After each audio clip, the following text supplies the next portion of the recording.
on, baby. Like neck bones. It's on. We in this thing. We in it to win it. Ain't that right, nation? Be sure. I said be sure. Slap that notification bell.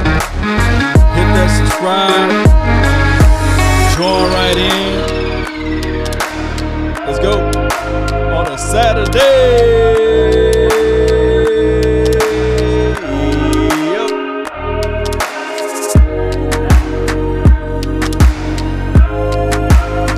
Sitting down from the couch, watching. Go. Yup. Tell him. Shout out to you, Christopher. Shout out to you, Sean D. Tommy Boy with the Tommy guns. Let's go. Let's go. Shout out to y'all, man. Y'all let me know you're a real one. Bring it. Right here. And we ain't going anywhere. Yeah. Yeah. Come on. Name, Law Nation. Appreciate everybody, the subscribers, the rollers, the ballers, the shot callers. Yiggy, yes, y'allers, we ballin', yeah. Come on. All right. Melvin, I see you, fam. Shout out and salute to you. America. Can we believe it? Yeah. Charles Gray. Tank, what's good with you? Let's go. Let's go. I'm building the plane while it's in the air. Y'all know that's how we do this thing. We do. We do. Turn it up just a little bit more. Yeah, come on. All right. Hey.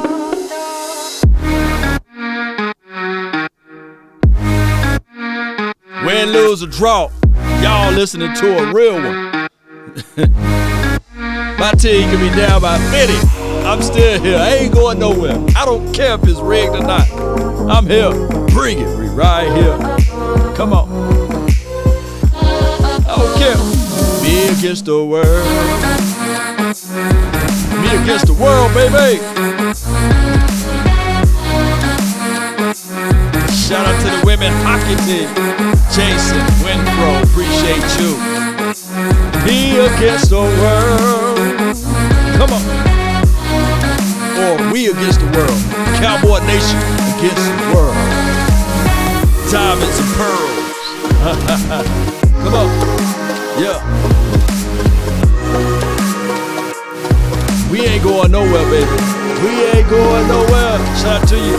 Troy Dudley is deadly. Yeah. Gina. Sam, what's good with you? Yeah. Man, I've been busy today. I know I have not been doing any content for you guys as of lately because I've been so busy doing some other stuff, man. And you know, I'm a dad, family first and everything. And I'm getting a whole situation settled for the little ones. And it's going to help out down the line. Trust me. Outside law is coming your way. I'm setting up the patio.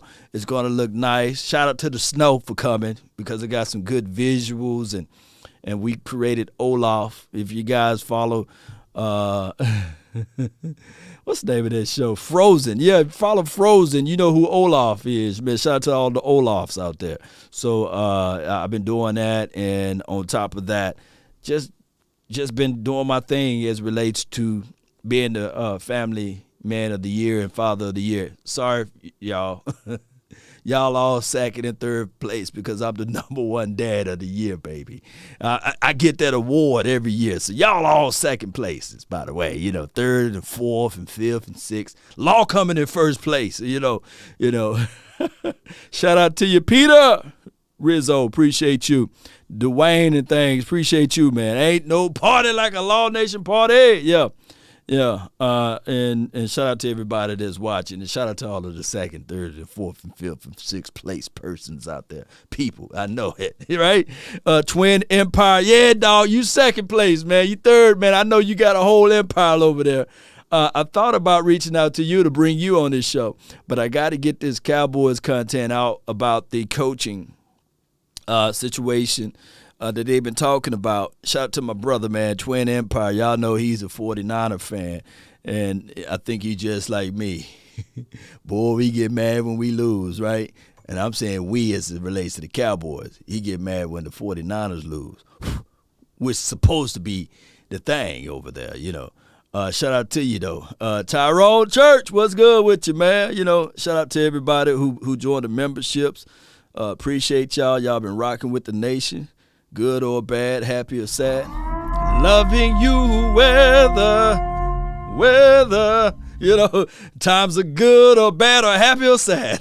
I love it, man. Y'all all on the support. Y'all on the Patreon and beyond. I appreciate that. You know, even in the downtime, man, in the lean time, y'all right here leaning with me, man. Shout out to you, John Sullivan. Appreciate you, man. Content is coming soon. Zoe, appreciate you. Is that Zoe for you to see? Fi? Zoe for you to see? Fi? For life. I like that name, man. His name you got to look at twice and say, okay, all right, good. What's up, Jerome in the house, man? What's up, Jerome? What's up with you, man? We got Jerome in the house. Appreciate you, man. John Durden. Appreciate you, man. I just got through fixing a burst water pipe at Grandma's house. Man, Jason, man, that's a noble thing, man. You fixing Grandma's house and everything. I hope all is well, man. I hope you guys can get afloat and get everything dried up there and make sure that the pipes won't bust again. I hope that you guys that's out here, freezing conditions in Texas, although the aftermath, like the coldness is gone, the residue is still here. So I was driving out of the driveway today, and it was just slip and slide. So you just got to be careful where you're going and everything, especially in this time. Look, if you want to get there faster, don't speed it. Just wake up earlier, right? Drive to your destination 30 minutes before time, an hour before time. I always have a mindset, even as it relates to approaching meeting folks. If you're on time, you're late. I like to go out there and check out the area first, right? I like to get there way early. I never forget we had an event at 2 o'clock. Your boy was there around 1, sometimes 12:50. Just scoping out the scene, making sure everything is straight, right? I could just check out everything. Shout out to you, Dime, baby. What's up, Brandon? Appreciate you, man. Troy Dudley, I think he is still mourning the loss of the 49ers. I think he is, right? And I still got salt in the wounds for my Cowboys. It normally go away. Look, for real, like this feeling of losing in the playoff, it normally go away 2 weeks after the Super Bowl when they start talking about the draft and everything. You know, that's when it finally hit us and say, all right, let's get out of this funk, man, and let's get back to breaking down film and looking at what went right, what went wrong. And the hardest thing is with the Jones family, the hardest thing, and I'm being transparent with you guys, they so optimistic, right? Like you can't really squeeze and get the truth out of Jerry because he talks so much, right? So he's going to spill some stuff, and you don't know whether or not he's just leading you down the pathway where you know that they're not going to do. We're not finna get the love that we really want out of free agents because we don't dance at that dance. Like we already know. We used to this right about now, right? That we know that week 1 of the free agent, we be looking at it like, yeah. We be like this, like eyes shining and everything. Like, yeah, we're going to go get this guy. And there'll be sprinkles of news that the Cowboys are thinking about such and such, right? Y'all going to hear that. Just like I told y'all 2 weeks ago. Then watch. In this Pro Bowl, they're going to speak all positive things about this. They're going to talk all positive about Parsons. They're going to talk all positive about Trayvon Diggs. They're going to talk all positive about everybody on this team because it's the Pro Bowl. You know, the Illuminati people, the mafia, they really don't have their money in on this. They allow the media to talk positive, I guess, if that's the situation and scenario. So it's all positive talk. Can you imagine what the world would look like during the course of the season the course of the season, if they talked the same that they talking now, right? A third of you guys wasn't listening to me when I say now they gonna love the Cowboys. Look how much ratings they got off of the Michael Parsons run. I posted that clip on my Facebook, just casually posted a little 13-second clip. Did over 100,000 views. The NFL said, hey, man, wait a minute. We own the rights to that one. I posted on TikTok, YouTube, and all of it. Hey, hold on. NFL said, hold on. We own the rights to that. Hold on. We got to get our coins. And then they start promoting the video on my page. But shout out to them. You know, it's fair use. But, you know, you guys get what I'm saying. They talking glowingly. Now, our internal situation would be, and I did the video, shout out to Halftime app. You guys check out the Halftime app. It's the video that I just did the black background on. And I should have had the app right here available. Y'all bear with me. We build a plane while it's in the air, baby. Hold on. New sponsors. Appreciate y'all, man. And you know you're doing something good when they reach out to you via the season is over with, and we got this new sponsorship deal. So shout out to them. I just posted a link there. Check out them. Next season when we do the play-by-play, you can click there, and you'll hear everything live in real time. So the Halftime app, you guys click on it in the description box. And we got 10 subscribers now. But y'all know how it goes. We build this thing brick by brick. And then we look back and we say, hey, this is where we at now. I remember when this channel had 10 subscribers, right?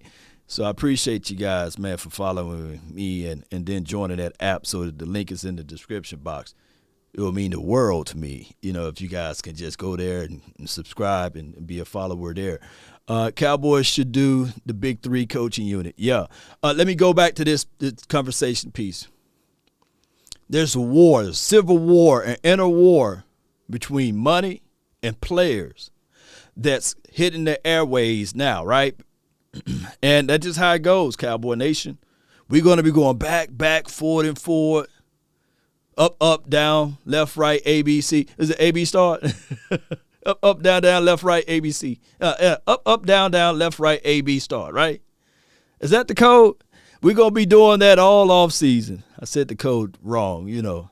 Shout out to those who can get the code right every time on the first time, if you know what that code means, right? There's a war. Randy Gregory. Let me put some serious music. How I put the music on? Let me put some serious music. There's a war. Unseen, untouched, of the salary cap. Randy Gregory, DeMarcus Lawrence, the salary cap, and who is in the way? Amari Cooper. Yes, he's under contract, but you can save $16 million if you decide right now to cut him. And lo and behold, you can save $8 million right now if you cut DeMarcus Lawrence. $24 million. What if I told you, you right now can save $24 million? And you, my friend, can take your team to new heights, a new era, a new beginning. Oh my gosh, you know, that go triple right there if I was really serious. And remember, you're listening to nothing but the best of Hits and Oldies Magic 9720 ALX. Amari Cooper's gone, right? You know, $24 million. What Cowboys gonna do with 24? They gonna pay Randy Gregory? So the talk track now is this right here. The talk track is do you keep all three and do you work it out, or you can't keep all three, you can't pay one without the other, that's the situation that's going on. Contra, appreciate you. Triple aces, Contra. Yeah, up, down, left, right, AB. Start, right? Right. Sign Randy Gregory. Oh my God, Ruiz says, sign Randy Gregory, DeMarcus Lawrence. Shit, takes a pay cut. All right, so I don't think D-Law. I think D-Law did touch his contract before, right? I think he did some things that he touched his contract. I think it was last year. I could be wrong. But you know what my thoughts are? Is this right here, Cowboy Nation and everybody that's listening during this off season. The real ones that's listening, because everybody else gone right now, is I really want Parsons and Diggs for the Cowboys to take a real good look into the mirror and figure out.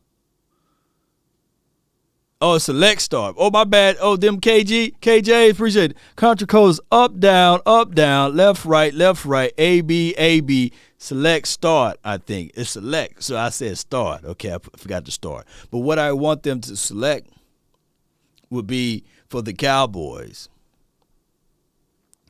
I want them to select the mindset of building from the core on out.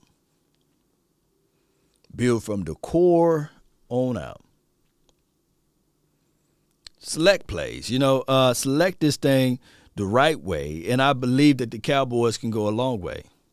They flat out can. And they must have that mindset already drawn and written out, because let me see if I can pull up my little list right here. All right, so D. Marvin Leal, right? Jordan Davis, Devontae Wyatt, right? Mathis is pretty good. Perrion Winfrey, oh my God, having a one world of a Senior Bowl right now. Travis Jones from UConn, 6'4", 330 guy. Just shoot right down there. John Ridgeway.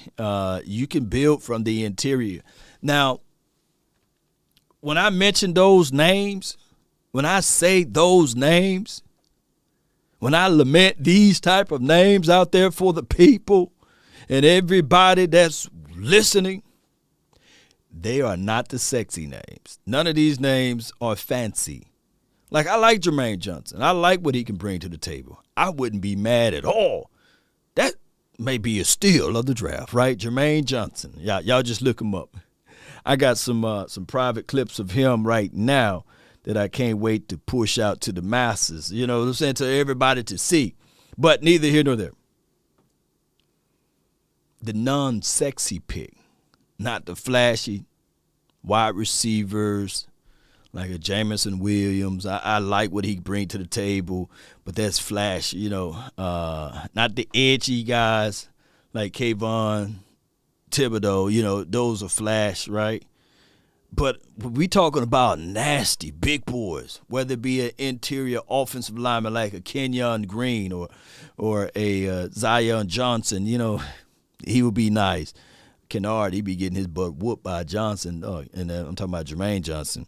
But if we look into the non-flash in the pan guys, right, the interior, like Devin Lloyd, he's nice. N'Kobe Dean, he will be good for this team. Christian Harris, y'all looked him up, right? All of that stuff. Those guys are good. What about Evan Neal? He'll be gone by the 24th pick, though. Ain't no way Evan Neal is still there, right? If he's there, I'm breaking every leg, bone in my body and wrist joints to get up there to that stadium and say, hey, I got Evan Neal, baby. So I get it, right? But there is a situation where the Cowboys must figure this out, build from the core, the interior, and that's just how it got to go. Let me see what you guys saying over here. Kennard is a guard. Yeah, he's a guard. He got whooped by everyone. I mean, if I'm Kennard getting whooped so bad in this doggone Senior Bowl, Kennard better say, "Hey man, I'm lactose intolerant and I had a bowl of cereal, man. Look, I'm trying to concentrate and keep it all in, and I don't want to let out I shard it, He got to come up with a bevy of excuses because you shouldn't have the Senior Bowl to hurt your draft status, right?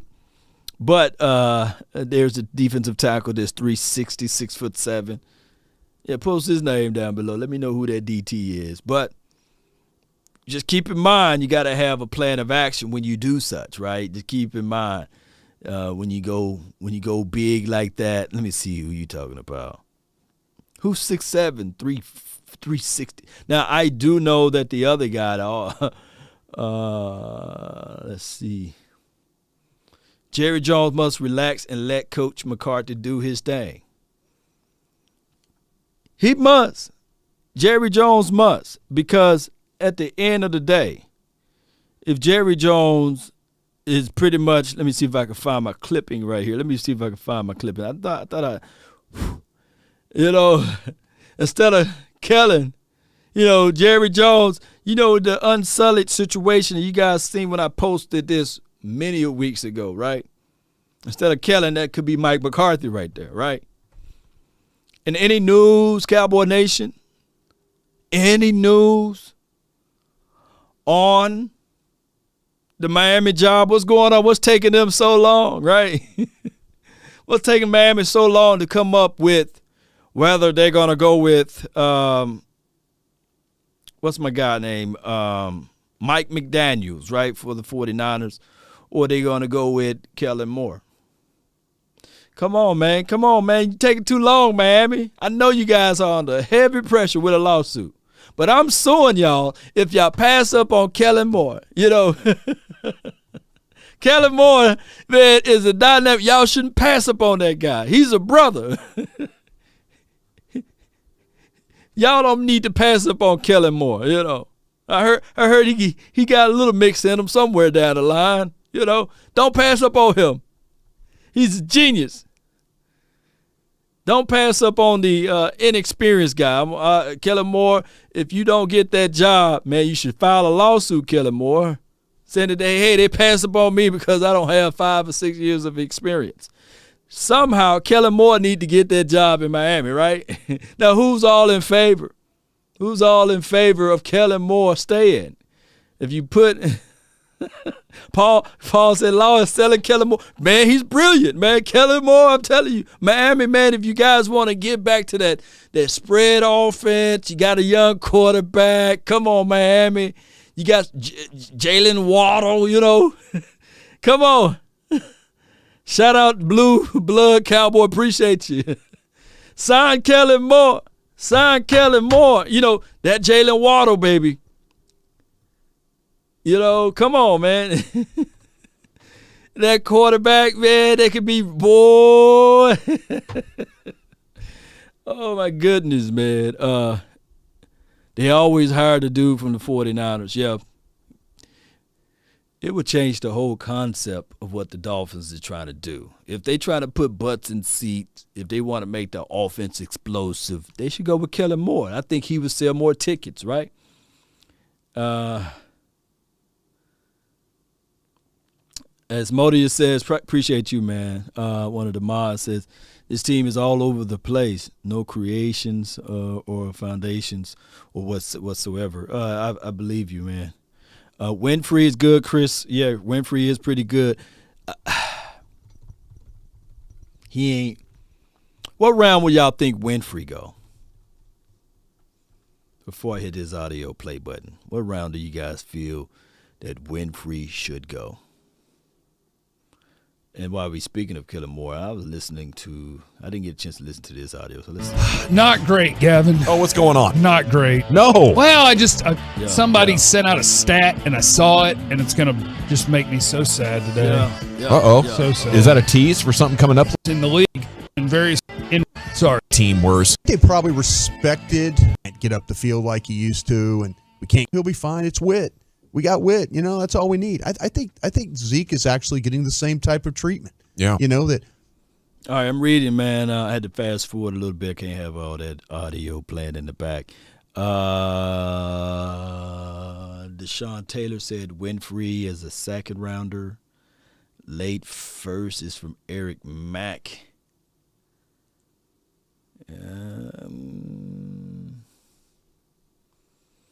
We got some. Let me see if I can pull up my chart again. Everybody got a chart,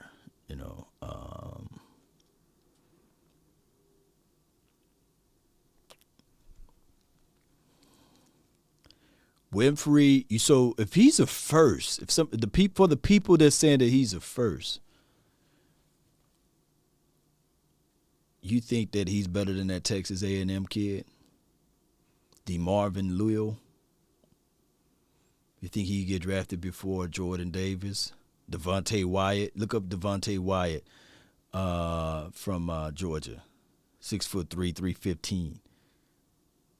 Is he better than Mathis? Pedarian Mathis from Alabama, 6'4". Do y'all got Winfrey above Travis Jones? You think he gonna go before those boys? That's a lot of interior guys, man. And then when you look at the other side of the coin on the defensive line, you got Kayvon Thibodeau, you got David Ojoba. I think that's how you say it, man. Ojoba. Aiden Hutchinson. That's Jermaine Johnson, baby. Trayvon Walker. I like Logan Hall, by the way. You think Winfrey is going to go before those boys? So I think there's a possibility, and I'm not even talking about the O-line talk, right? Or I'm not even talking about the linebackers, right? The linebacker room looking good too. So it's a possibility that some of these guys going to drop when combine here too. And I have to say this. Combines can make you the world too. Combine can make the world for you. I don't think that nobody had Byron Jones, a first-round draft pick, before he jumped out of the sandbox. He literally jumped out of the sandbox, and they said, "You know what? That's talent there. Let's play close attention, right? Right." I recall, what was the linebacker we was high on? And all of a sudden he had the heart medical condition, and people say, "Man, I ain't touching that one." He was drafted to his name is he went to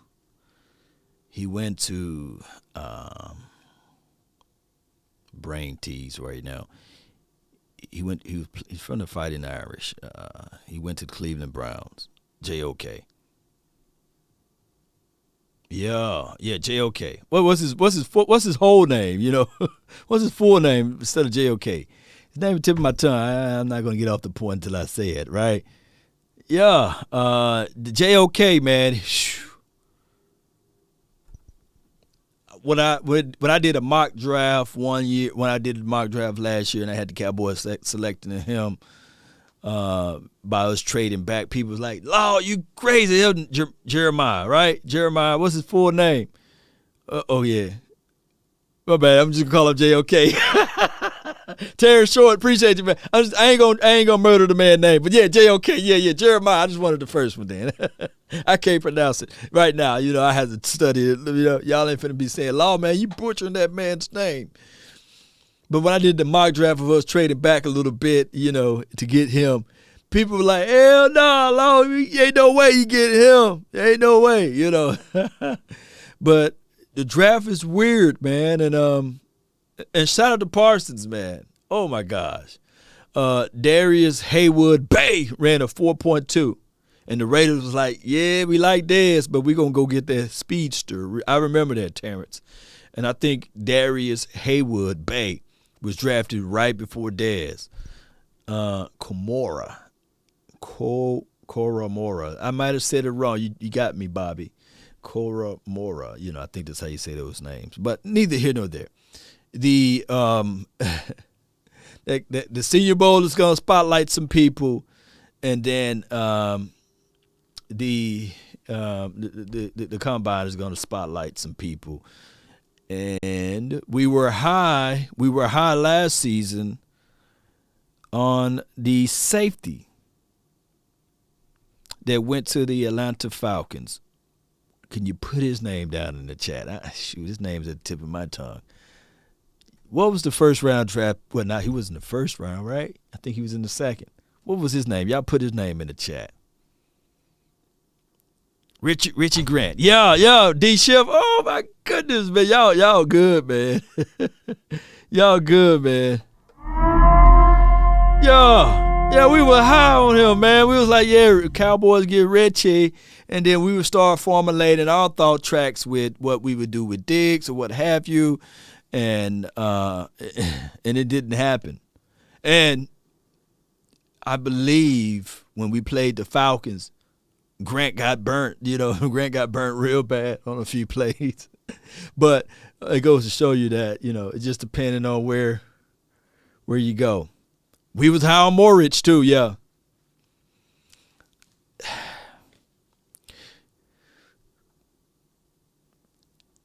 Who was high on, and then I'm going to play the rest of this audio. Who was high on the kid that went to the Chargers? I know my guy was, I know my guy, Cowboys fan only. He was high on that young DB. Yep, who was high on him, man? Who was all high on that young DB versus who we got? Kelvin Joseph. What's that young DB name? Is it Ashanti Samuel Jr.? Or he's the third, or he's the junior, right? Or was he the third? Ashanti Samuel. Would you want him on our team now?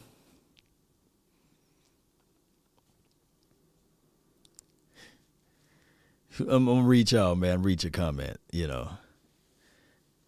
y'all was high on him, man. And I'm still fighting for Kelvin Joseph. Oh, my goodness, I'm fighting for Kelvin Joseph. Ate crow for majority of the year, going back and forth, right? Kelvin Joseph, he showed a little spark, just a little spark during training camp. And then, you know how Cowboys amplify everything. Then he want to come out with his mixed CDs and things and mixtape, concert time. And then he catch the C19 and it's mean. And all we saw is Ashanti. He was focused, locked in. He was just ready to play football only, right? Shout out to my guy, Cowboys fan only. But, man, y'all be sure to check out Jay Tuck, man, and all what he do. Oh, my God, we was high. Well, he was high on Ashanti. And I was like, come on, Kelvin Joseph, boss man fat. Yeah. So it takes literally 3 years to grade a draft pick. But sometimes you can look at a draft pick that first year and be like, yeah, he the one. Yeah. But you always got to be careful and mindful, right? It takes 3 years to properly grade that draft pick.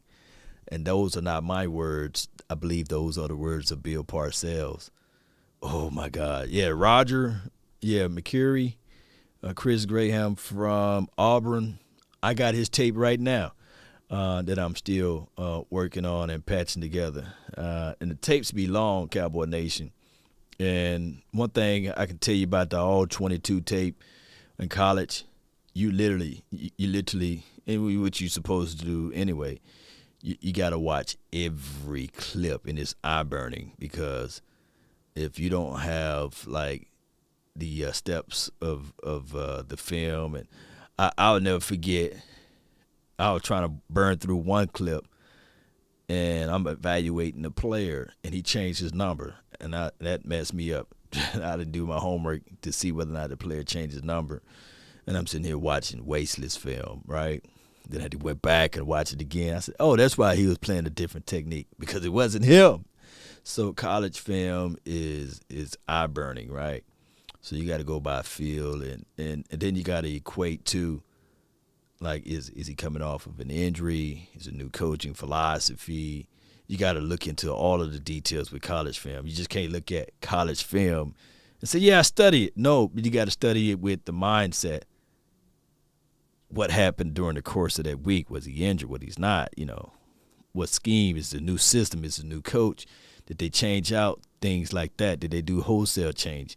You know, all of those things play a major role. Let me see. See, college film, look how you got to burn through college film.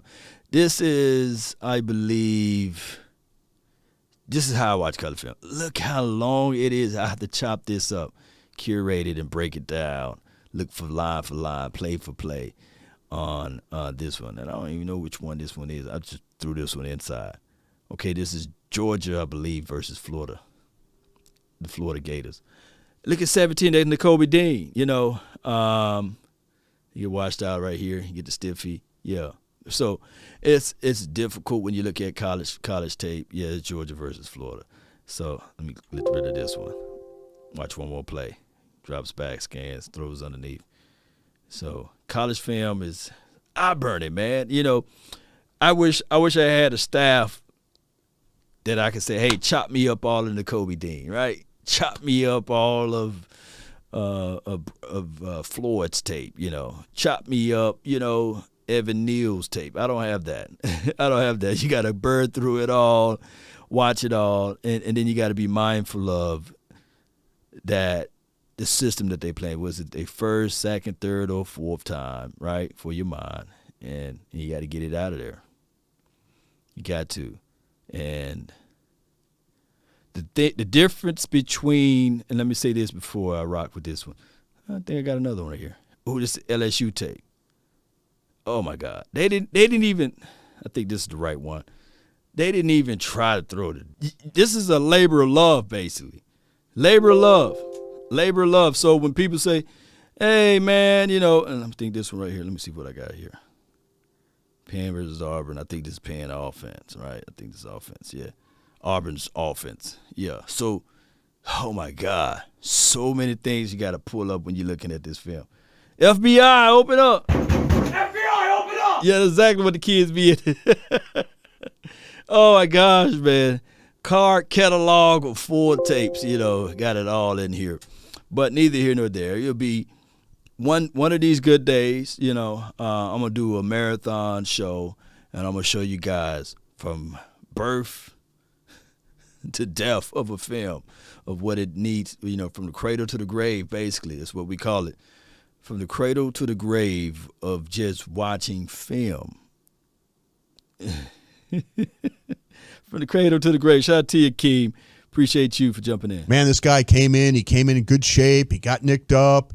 Played hurt. He didn't want to come out. You know, coaches will always, you know, give that guy the benefit of the doubt. They'll always say, yeah, that guy's a warrior. You know, you guys all talk bad about him, but that guy's a warrior. He lines up and plays. I like Daxton Hill, by the way. He's better than those other guys who, you know, aren't playing, you know, that kind of thing. So appreciate you, Chris. I think it's a very similar path. Oh yeah, I think you're dead on about that. You know, I think especially the players have had a tremendous amount of respect for Witten, and I think these coaches have a tremendous amount of respect for Zeke.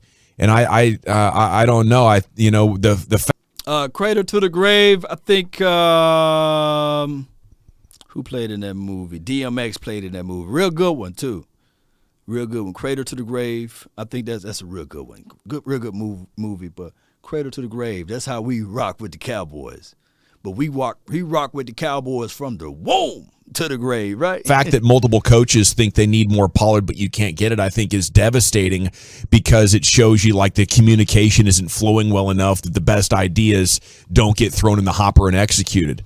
But I think it's more devastating than what was happening with Witten, because Witten was more of a check down guy, you know, and right now what you're looking at is the inability to get a running game going to make the defense respect the running game, and that breaks the offense. Yeah. Like putting Witten in there didn't break the offense because you could still run the hell out of the ball with DeMarco Murray, and you had other star players, and the thing functioned. Jet Li But played now, it over. to me, if you have Tony Pollard getting a lot of those carries instead of Zeke and a lot of those passes now, I mean, to find out he is dead last in the NFL amongst receivers that are targeted a lot, or, I guess it's just 60 times per year, 50 times per year or more. He's dead last in the NFL. And there's nobody on the Cowboys going, hey, guys, I know your eyes might tell you Zeke's still the man, but look at this data. It's 1.5 yards less per carry than Tony Pollard, and he's one of the worst people to pass it to in the NFL. The worst. Well, why did The they? worst. Okay, then why did they have so much success? And I'm trying to figure this out too.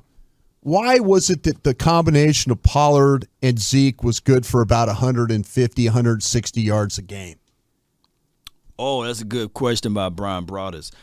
They are talking about the topic right now is who's to blame for the Cowboys running back woes.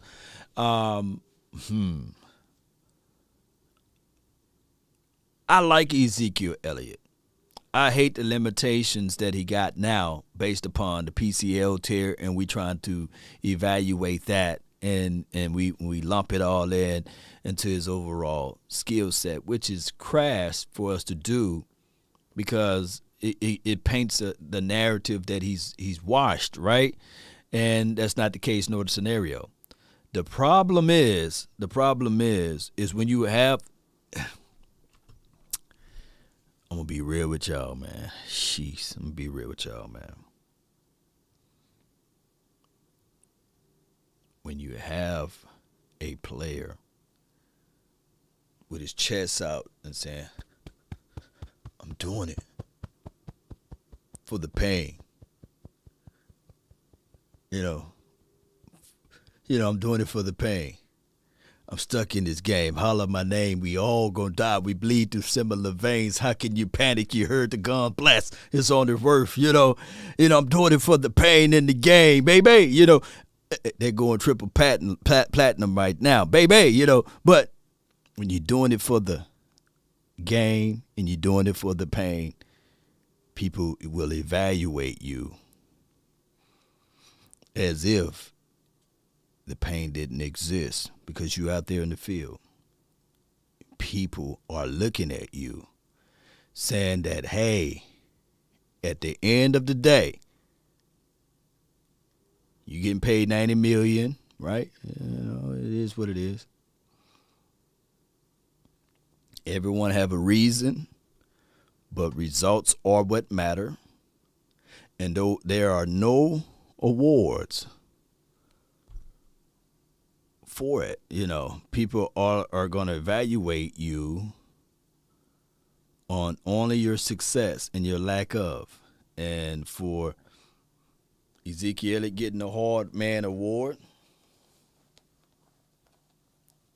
don't mean nothing to y'all. It don't. It don't mean a hill of beans. Because those results are sitting there right in your face. But I did it for the fame, and the pain, right? And the problem is when this happened, we'll look back and say, all right, cool.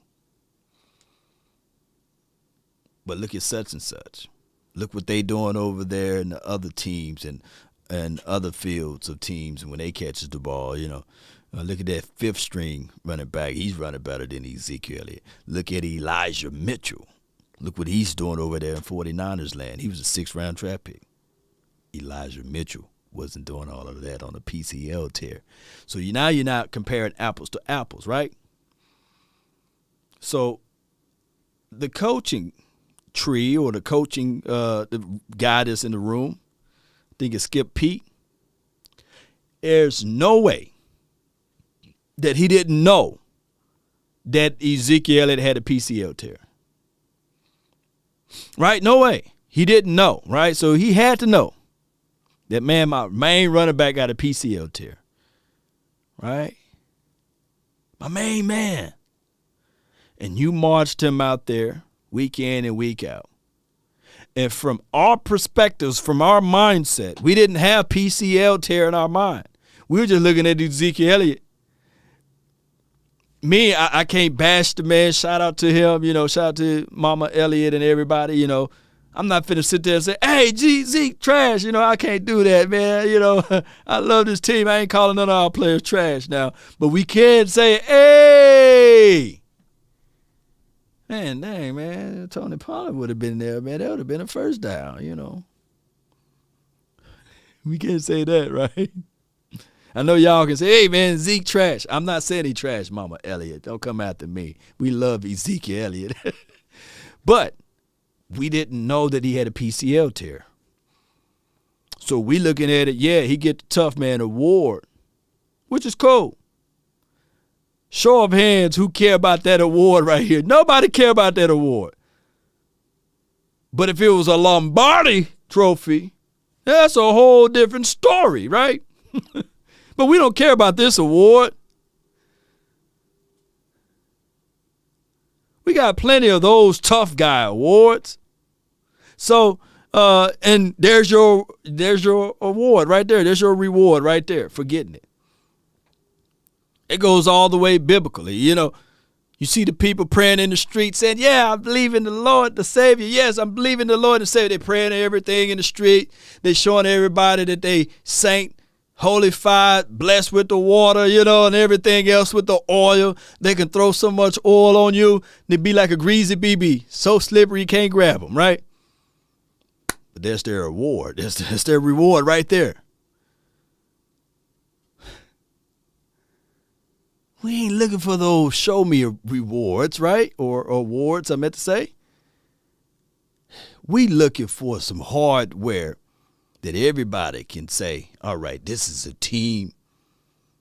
And the Cowboys organization let us down by putting that man out there and now having the pundits, the critics, the armchair quarterbacks, Ashaniku and Pookie and Ray Ray, Biggie climbing out of the grave, and Tupac saying that, hey, man, this dude is dead last in the NFL. Because they don't put the asterisk next to his name saying that he was running off of a PCL tear. And the Cowboys should have been wise enough to do such. Why? I mean, that was the first 6-7 weeks. First 6 weeks. Yeah, the first 6-7 weeks of the season. I mean, that guy came in shape. We were all very complimentary of him.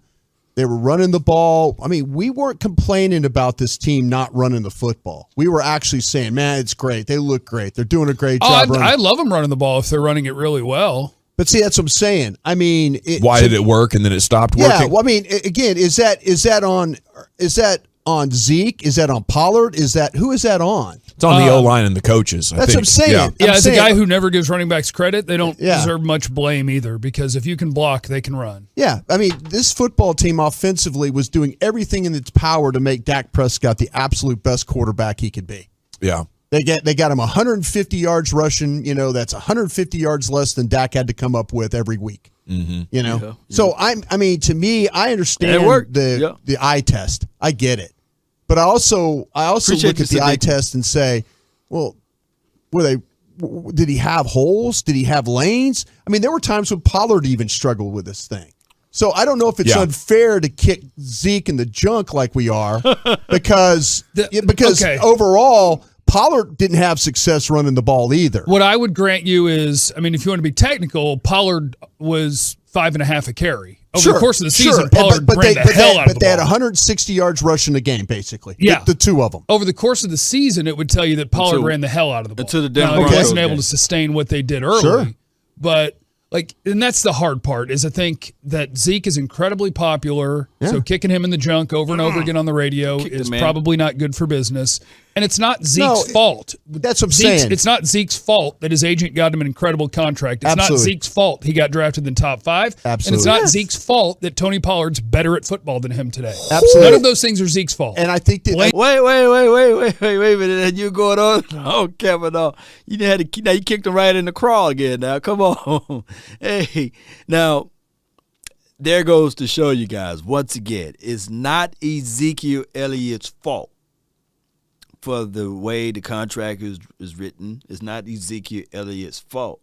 Whether or not there's a guy, a mafia guy that betted at the start of the year that Ezekiel Elliott will get 1,000 yards, right? We're going to talk about this, right? You know how the NFL could be, and I'm allegedly speaking, right? Let's say if the mafia guy said, okay, I betted that Ezekiel Elliott get 1,000 yards, right? He better get 1,000 yards. But he got a PCL tear in week 4 or what have you. He better get 1,000 yards or somebody going to have to make a sacrifice, right? That's how crazy this thing can be. Since, you know, that guy came out with their report, I'm starting to look at everything and say, these guys could have it just that way. You know, people love to bet, and sports betting is a thing, right? You know, it's legal now. And if you could go look at the betting lines and see, hey, for the start of the season, over under will Ezekiel get 1,000 yards? Of course, somebody betted $100 million. He'll get 1,000 yards. You better put him in that game. I don't care if he got one leg. Put him in the game, right? I'm just playing Cowboy Nation, but you guys get what I'm saying. It's not Ezekiel Elliott's fault as well for the coaching staff to have small cojones and say, you know what, I can't look at this star player that's getting $90 million with the PCL tear to say, hey, we're going to promote you to the sidelines, or we're going to put you in only in third downs or something. No, that would be the inverse. Or the Cowboys should have just said, hey, man, you know, until you get well, we would like to see you in the playoffs, right? Nothing wrong with that. Nothing wrong with that. Or the Cowboys could have told Ezekiel Elliott to make this thing all comfortable, we're going to have to give you the split back responsibilities. It's Pollard. And this is not to damn your career, but this is to elevate your career. Split duties. Split. We're going to split this thing right down the middle, and with the bulk of the carries, first and second downs, unfortunately, belongs to Tony. But Tony can't block. Well, Skip Pete. Can somebody pull up Skip Pete's salary? He's the running back coach. And I believe there's a clip out there of Tony blocking, by the way. I can pull that clip up, but, you know, we'll be going back and forth. Teach him how to block. Or you can't sit here and say Corey Clement can't block. If I'm Corey, I'm walking in this thing like this. None of y'all got one of these, you know. He should show out his ring, you know. He should pull up. I don't have a ring. He should pull out his Super Bowl rings, and none of y'all got one of these, you know. Name somebody else who puts him in. Yeah, no, and that's what I'm saying, though, is that there was a time there where we were very complimentary of how the offense ran with Zeke and Pollard both. Even with Pollard having 1.5 yards more success. Yeah, that's what's devastating, too, is because so much of the defensive adjustments were to play the run even less, and they continue to get worse at it.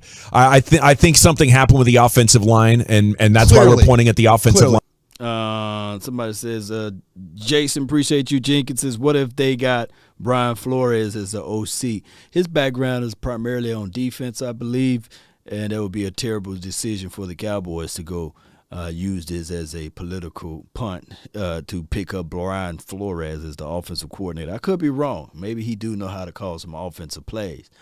I think that from the political pressure that's going on in the National Football League, I think that they're trying to squeeze everything out. If Dennis Allen, hear me out, if Dennis Allen is not promoted, because he should have been promoted as the coach for the New Orleans Saints, they look at it like, hey, man, to put out this campfire, let's just go ahead and bring Brian Flores as the as the coach for the New Orleans, or he'd be the coach for the Texans. I believe they pivot and they just do that, and they pay this man some money under the table and say, hey, let's just fall on the sword, because I think that they'll pay him enough money under the table. Y'all hear me out.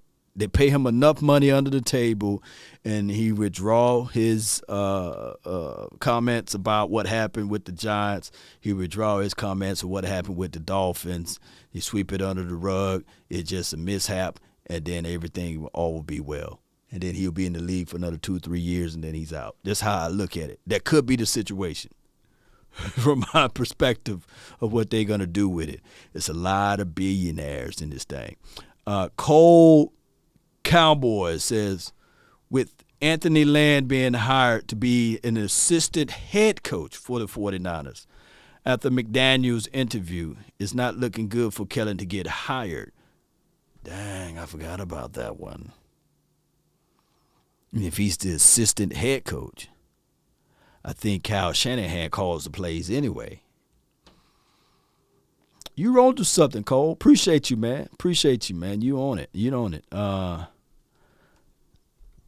You can see New Orleans Special K, but not Houston.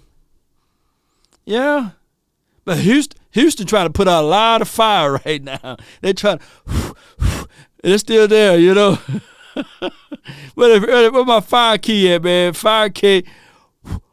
It's not going out, man. You got some water? No. Houston is trying to, and this is a private industry, man.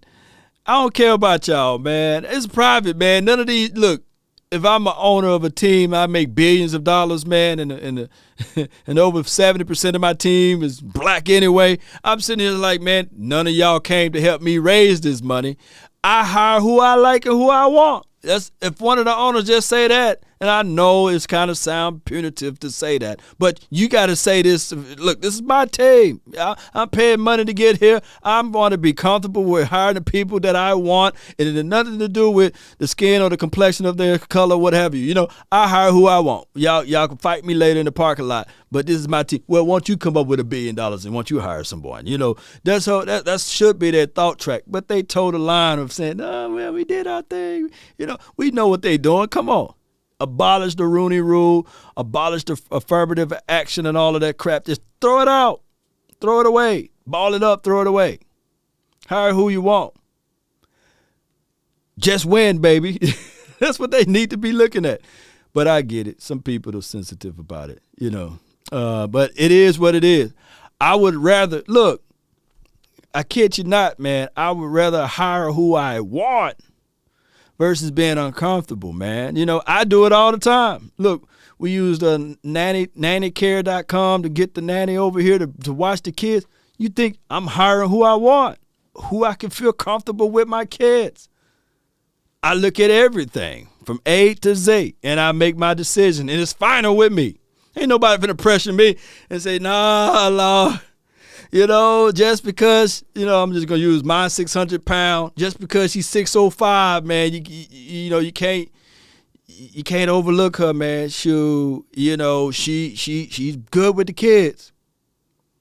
Can she go up and down those stairs, right? And oh, man, you sizeism. No, I'm not sizeism. You know, I hire who I want to be around the people that I want to be with, you know, in my house. You know, it's my house, my rule. I'm authority. I'm King Kong over here. You know? Oh my gosh, man. People gonna hate me. But that's just the root reality of it. Y'all know it too. Y'all just ain't saying it. Y'all just ain't saying it, man. You know, that's just what it is. Hire who you want, man. Let's go get this ring. Let's go win, baby. Let's see. I wouldn't mind Dan Quinn as a head coach. Yeah, I got 2 more videos to get to that point right there. But let's listen to these guys. But see, y'all gonna have me talking all day. Line coach. The tight ends don't block at the point of attack. The line had their problems. The line coach. I mean, to me, I am pointing all my hate or whatever you want, sports hate, whatever. Don't say hate, Brian. Passion towards disappointment. Yeah, thank you. Good. Mm-hmm. Towards what's wrong with the offensive line. Yeah. That's the group that you've paid the premium for. That's the group you want to lean on. That's the group you hang your hat on. You know, something happened to that group. Did it? And it happened with the line coach. It happened with the players up front. I knew the tight ends couldn't block. I mean, we knew that coming in. Schultz could. I totally agree with that, and I think we need to spend more time talking about the coaches in the offensive line than Dak and Zeke and Amari Cooper. I think we do. I really do. I think our show has done a good job of talking about the problems they have on this coaching staff. Yeah. Now, whether they're willing to do anything about it, that's a whole nother question. If they go through and it's the same old thing with the same 5 guys and it's the same this and same that, uncomfortable is where you needed to grow at, Cowboy Nation. And they pillowed these guys too much, and I'm not in the locker room. All we can go off of was the Hard Knocks and some of the other stuff that they show.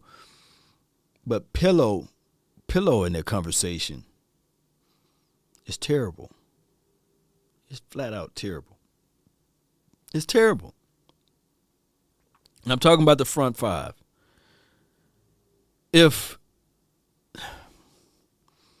Can I level with you guys? And Brian is keeping it real. Appreciate you, Lance Bell. But can I level with you guys? Can I level with you? The Dallas Cowboys, we knew that they was lukewarm, right? With that offensive line.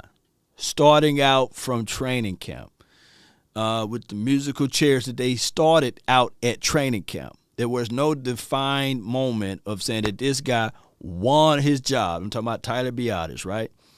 To the point whereas they was comfortable with it because they was putting Connor McGovern at snaps there. They had the other cat, Matt Forniak there. And it was a situation whereas Tyler Biadasz, because he was the football political Paul. It was the political football into that mix because we seen them speaking glowingly of, hear me out, Terrence Steele. We as fans, shout out to you, Gina, we as fans were still having the bad taste in our mouths, right, of the Terrence Steele from the previous year. And we was like, oh, man, they just hyping this kid up, man, so that they can look good on the stat sheet, right, as far as who they picked up from the previous season. Right? And Terrence Steele in the playoffs, well, not playoffs, preseason, he still looked like the Terrence Steele of the previous season, right? Follow along with me. But when he was inserted in that Chargers game and they went on that 6-0 run, how many people said that, hey, if it's not broke, don't try to fix it? Big La'el Collins, we love what he brings to the table. Don't get it twisted, right? But first and foremost, we were talking about these things right here, that if you pretty much quantify what he did last season, remember, he was hurt. He didn't play. So the last time he played a full season, it's the year 2022 right? But at the start of the year 2021, you got to go all the way back to 2019. Was the last time you seen that man play a full season. And I don't care. Of who feelings get hurt. But I'm looking at this man in his eyes and I'm saying, dog, the last time you played the full season was 2019. This kid done played all of last season, right? Because he filled in the voided spot because you was out of shape. You eating oodles and noodles and donuts, what have you, and then you juiced up. You just taking the steroids allegedly. I'm not saying this man taking the steroids or anything like that, but allegedly he was taking steroids, right? That's why he was dodging tests and stuff like that from the NFL, and that's why they fined him and they took games away from him last season, right? The start of last season. But we moving all the way to the point that there should have been a coach to look La'el Collins, big La'el Collins in his eyes and said, hey, dog, you lost this spot, man. This Terrence Steele, man, I don't know if it's because of a rabbit foot or it's because he didn't bust any mirrors or walked under any ladders, but he is playing out of his mind. We are averaging literally 160 yards a game. Balanced approach, everything is nice. we can't mess this up right about now. But we are having we are having issues inside. Y'all get what I'm saying? Shout out to y'all. Love. We appreciate you. But we are having troubles inside. How could they allow you to come up with this name, dude? Shout out to YouTube, man. But maybe he talking about grass weed. Who knows, right? But you guys get what I'm saying, that we are having issues inside. Oh! You once played guard. Oh, you are left-handed. Oh, you do have the size and the frame size. Let me see if I can do this. Oh, no! They moved the wrong guy. They moved Connor McGovern inside. All you had to do was not touch the steal, the right tackle. That's good. Look.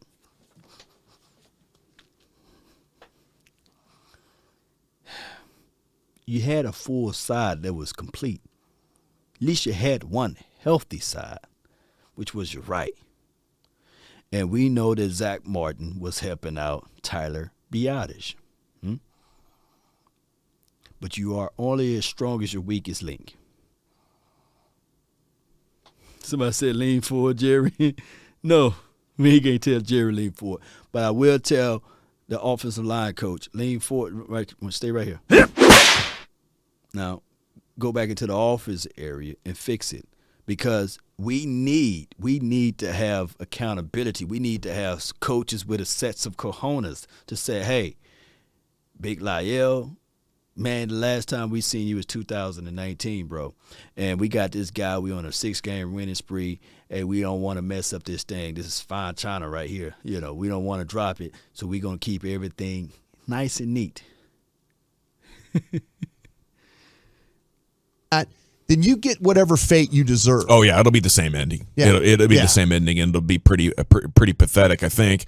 The hope now, though, is that this team sees this and hears this, because there's mounting evidence, and there's never been this big of a discrepancy between what Pollard and Zeke did on a yard in and yard out basis that. It's got to a point where you can't run from it, and I hope the coaches see, like, hey, our jobs are on the line. We can't quietly say we should be playing Pollard a lot. We got to go to whoever it's going to take and let them know, guys, we got to play Pollard more, because I want to go back and start it all again and see how different things look with an offensive line that's only, run blocking the 23rd or 24th best in the league. How much better would the end product be? Because if you're not holding, you need somebody incredibly quick to get past all that trash. Yeah, I mean, I think that you're right. I think you guys are onto something about Pollard could have made a difference on some plays when they didn't block things clean. Yeah. But this team, the first 7 weeks of the season, was magical running the football. They were. I mean, they could not be. Now break it down a little more. Why they was magical? Because it went back to what I was saying, And then when you try to change it, that's when the wheels start coming off. And of course, Dak Prescott said, "Hey, let me get injured." Right? He didn't say that. It's me being sarcastic. Sarcastically speaking.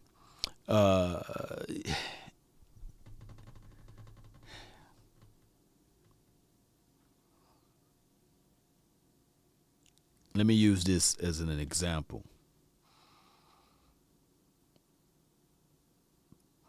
When you're going somewhere as it relates to driving on your destination and you miss your turn accidentally, you're using the GPS. The GPS literally don't tell you to start all the way over and go back to where you started. The GPS don't say that. And that is what the Cowboys tried to do. They tried to go all the way back over to week 1 and say, okay, we messed up somewhere down the road, right? And they tried to go all the way back and try to make it look like what it looked like week 1. And the problem is, what the GPS do is when you take the wrong turn, it literally tell you, it recalculate your route and have you to get back onto the road from a different way. It don't tell you to go all the way back at your starting point. You 15, 20 miles down the road, right? And it's common sense. You took the wrong turn. Let the GPS recalculating your route, and it tells you, okay, go to this road, get on this frontage road, and then it will put you back on the highway or put you back to where you need to go. It doesn't just get mad and angry and frustrated and say, all right, F this. Go back 50 miles and start over again, and I'm going to get you to your destination. No, it don't say that. I'm getting a little angry. Let me calm down a little bit. It tells you we recalculating your route. And then even if you F up again, and I'm using the F up word, I'm not cussing, mama. I love you. You know, I know you watch the show. But if you mess up again, that's the word I meant to say. We recalculate and we put you back on the path. And the Cowboys refused to listen to the GPS. And they scratched their heads and they said, you know what? We're going to go all the way back to the beginning. In the beginning was the word, right? They went all the way back to the beginning, you know. Let's get fired up about GPSs. Eric Mack, baby. Right. But this GPS right here, let's shoot that one down, all right? Whatever GPS that they were using.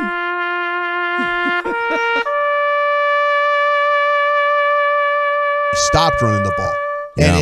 And for some reason, talent, coach, play caller, head coach, whoever, this team was remarkably different in the second half, and that affected the way the quarterback played. To me, the answer is very clear. They did not use enough creativity getting to the outside. Their one touchdown drive in the Niners loss was getting to the outside. I just can't imagine Kellen Moore is that inept. To get to this point in a football career as an NFL OC, he has to have some sort of fancy explanation like, this is why we couldn't run it outside more often. Sure. And I'm waiting to hear that still. Oh, no, and I'm also waiting to hear, too, like I said yesterday, was Mike McCarthy helping along the way? Is this not going to be any better? And, Stephen Jones is adamant about Mike McCarthy. If something happens to Kellen Moore that he moves on, he is adamant about Mike McCarthy. And I guarantee you, Mike McCarthy calling plays, he probably had to be, drug in, kicking and screaming to do. All right, so that was the end of that episode. All right, so this was the the prelude to the other video that I'm going to go over and rehash. Are you guys okay? How long I've been live? I was told that I go live too long, man. Or are you guys ready for me to go? I done already showed you guys that I get mad real quickly. You guys ready for me to go? Are you guys having a good time? If so, hit that like button, hit the share icon, and let me know if you guys want me to continue to go. Let me know if you appreciate this episode so far. Mike McCarthy definitely need to step in and say, hey, I've been down this road before. We don't have to start all the way at the beginning. We just have to get off of this back road right here. There's a gas station 3 miles down the road. If we stay straight, get off into the gas station, take a break, and then we get back onto the road. The main road, so Jabari says stay on. Okay, appreciate you. Gina says stay on. Appreciate y'all, man. If y'all can hit that like and share this content, and we keep it going. We keep the oil in the engine. So we regroup and we get back on the road. That's what we were expecting from Mike McCarthy. We were not expecting Mike McCarthy to say, hey, we're going to go with the mindset of starting back at our beginning so that we can continue to get on the same path. No, you recalculate your route, you get back on the road, and you go to where you're going as far as your destination. Now, we got stopped. We got stopped with a flat tire. We came out flat, and we were not able to turn the engine over, right, in the playoffs. And I believe that because we didn't prepare ourselves. The trip to get to where we wanted to go was X amount of gas, was, hey, this amount of maintenance, and we didn't do none of those things. We didn't do no preventive maintenance. We were just getting on the road blindly. The GPS had us backwards and forwards and everything, and we got all the way to our destination, and somebody said, can you start at your beginning, right? No pee break law. Yeah. A good story with that, we used to, it's all brothers in my family, that I grew up with. And of course I got sisters, what have you, but the brothers that we grew up with, when we go on family trips, we would rag on the first guy that have to pee, Like, man, you can't hold old baby kidney, we'd talk about him, So we'd be holding it like, dang. And then you talk real bad stuff, about the person. Like, you holding that like a, blah, blah, blah. But then you finally get over and you have to use the restroom. Everybody get out to use the restroom, right? So that's a little man law stuff. You grew up with a bunch of brothers, man. And, of course, you better not pee on yourself because then we really going to talk bad about you for the rest of your life, right? Like, man, remember that time, man?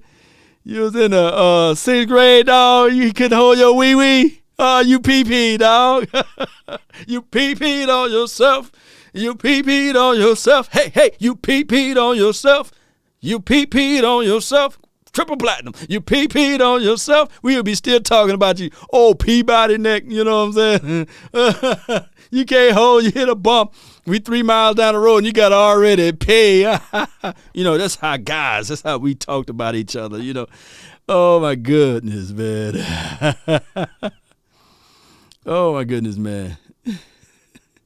Lean forward for peeing on yourself. Baby kidney, baby belly, can't even hold. This dude had to pay. You owe me push-up for peeing, man. That type of stuff. Mike, I mean, this is like Sean and I both agree that we don't really count 2020. He didn't have a quarterback. It was a virtual season. This would basically mean you get 2 years. Is that too much of a reversal? Well, I agree that you can't count 2020 as, a real opportunity to do anything.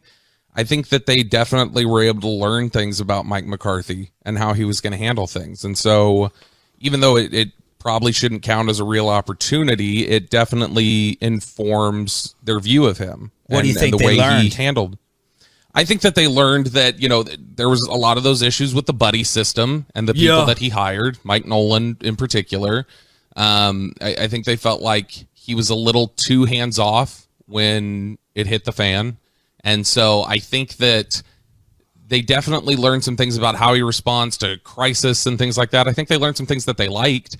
When, Slater's report came out about Mike Nolan and some of the issues that some players were having with coaching, I think they liked generally the way that Mike handled that in the media. And I think Mike handled that better than Jerry did, the questions about that.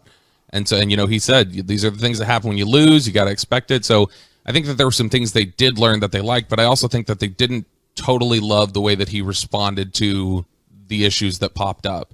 And so I think it definitely informs how they viewed him heading into this season. And then when things fall apart, and I don't think the Cowboys liked the way that he seemed to look outward.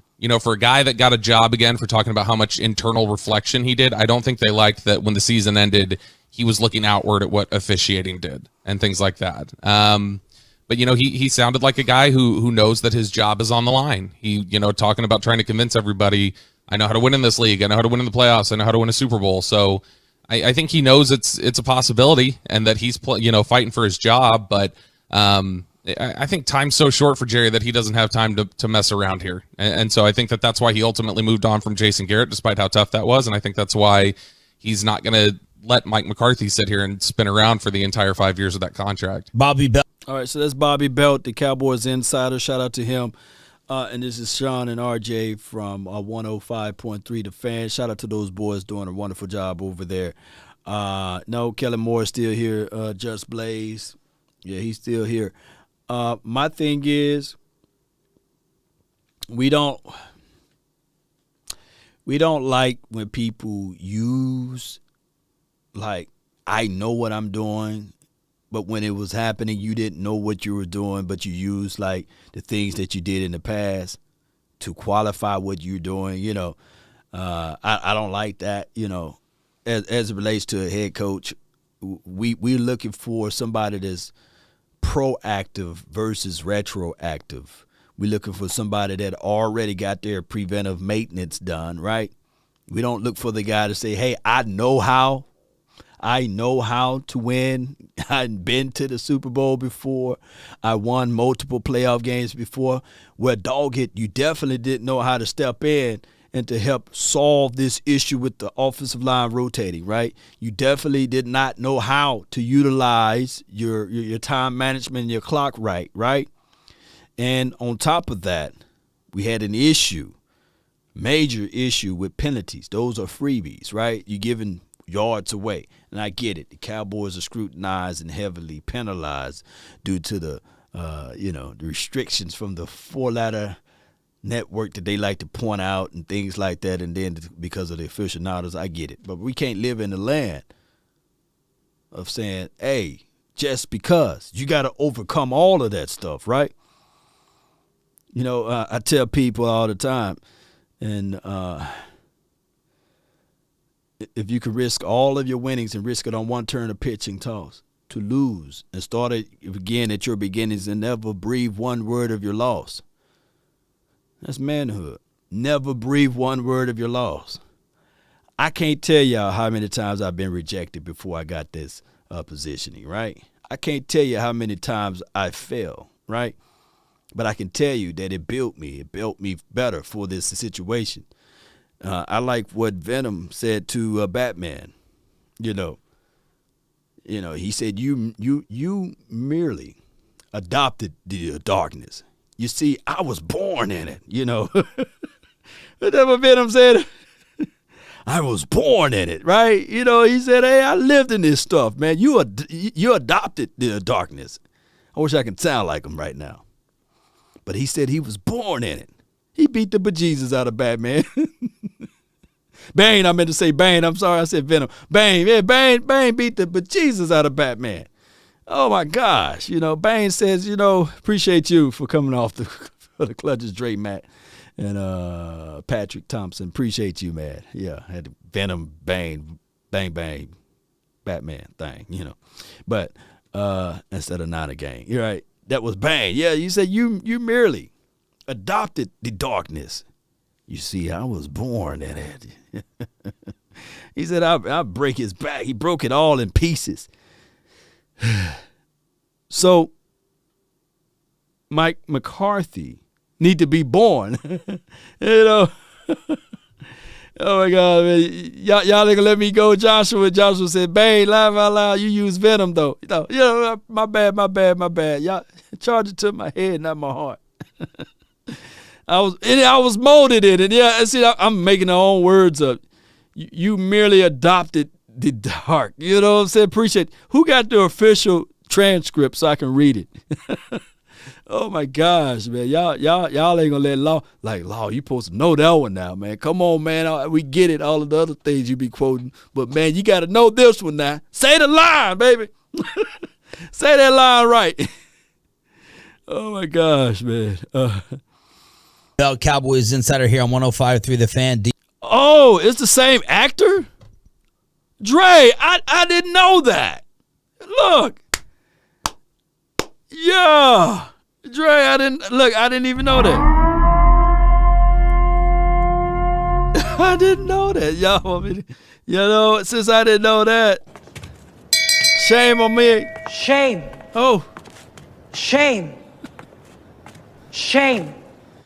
I didn't know Tom Hardy was the same. He's a good actor, by the way,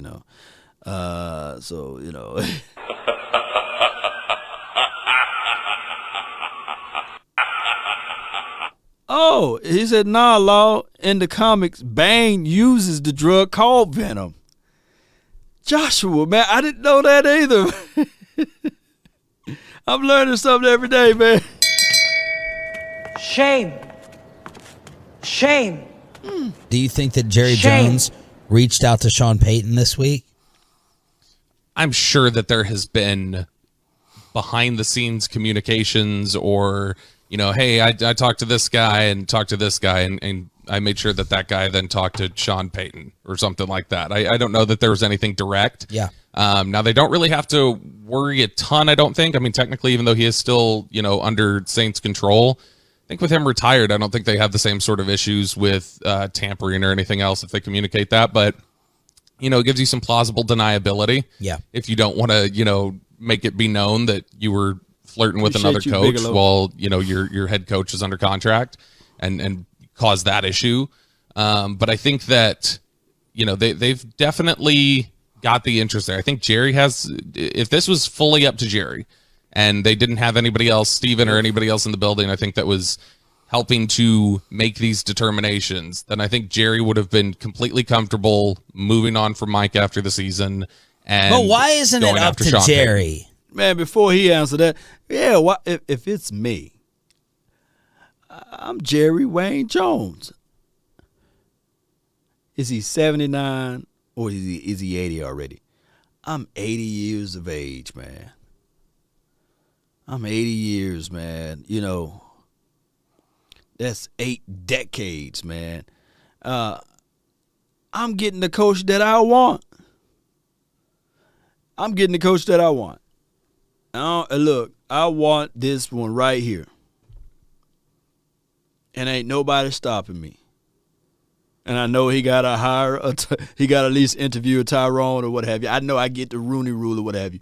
But dog it, this is your team. So you bring in, you got to bring in the brother, and I get it. You got to do all of this stuff. But you want Sean Payton, go get what you want. You ain't promised another 80. Now, he may be promised another 80. I don't know. But if he's, man, God, dog, baby. If he's 79, 80, might as well round it up. But you know how this goes. Go get what you want, man. Stop. I wouldn't want a coach to be lame duck. I wouldn't want, if I'm coaching for a position and it's Super Bowl or bust, and that's like a really almost a dog near impossible challenge for you, right? You got a 5-year contract, and into your 3rd year, they said, hey, by the way, man, we want you to be Super Bowl or bust within your 3rd year. He said, wait a minute, hold on. Well, can I at least do it my way? Can I hire the people that I want? Well, we did. We let you get Mike Nolan, right? Dang, you got me. But can I hire some more people that I want? If I'm going to go down, can I go down fighting my way? That's what I would say. Because I think that majority of his contract, Cowboy Nation, and I'm talking about Mike McCarthy, I think those coaches' contracts are guaranteed. That's how they do for my Jackson State. In order to move on from your coach, you got to buy him out. You got to pay. I'll never get they had to pay that coach, man, $780,000 for a coaching salary. I said, man, Mom and Pops, Grandma and all of them, they've been telling people the wrong thing. Be a doctor, be a lawyer, be a school teacher. Can somebody yell out and tell people to be coaches, man? Be a coach. Be a leader of men. Whether it's basketball, football, be a coach. They make good money. And another thing, y'all young folks that listening right now, broadcasting, journalism.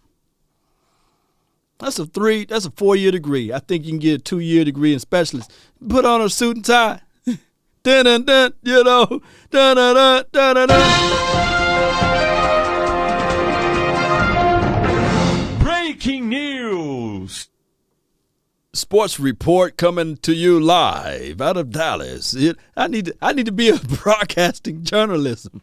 I know there's only a few guys in that particular arena, but sure, after 3, 4, 5, maybe 6 years of hard work, shoot. If that is what you're talking about, passion, shoot. Bump being a doctor, lawyer, and all of that other stuff. We need doctors and lawyers, by the way. Be a coach, be a broadcasting journalist, Not those, not a sports writer or what have you. Or they get paid cash your peanuts, But, you're passionate about a team. Maybe somebody can scoop you up and you can make big money. Since when is it not up to Jerry? I think the greatest example of that it wasn't completely up to Jerry. I mean, ultimately, I think he can pull that card if he wants to.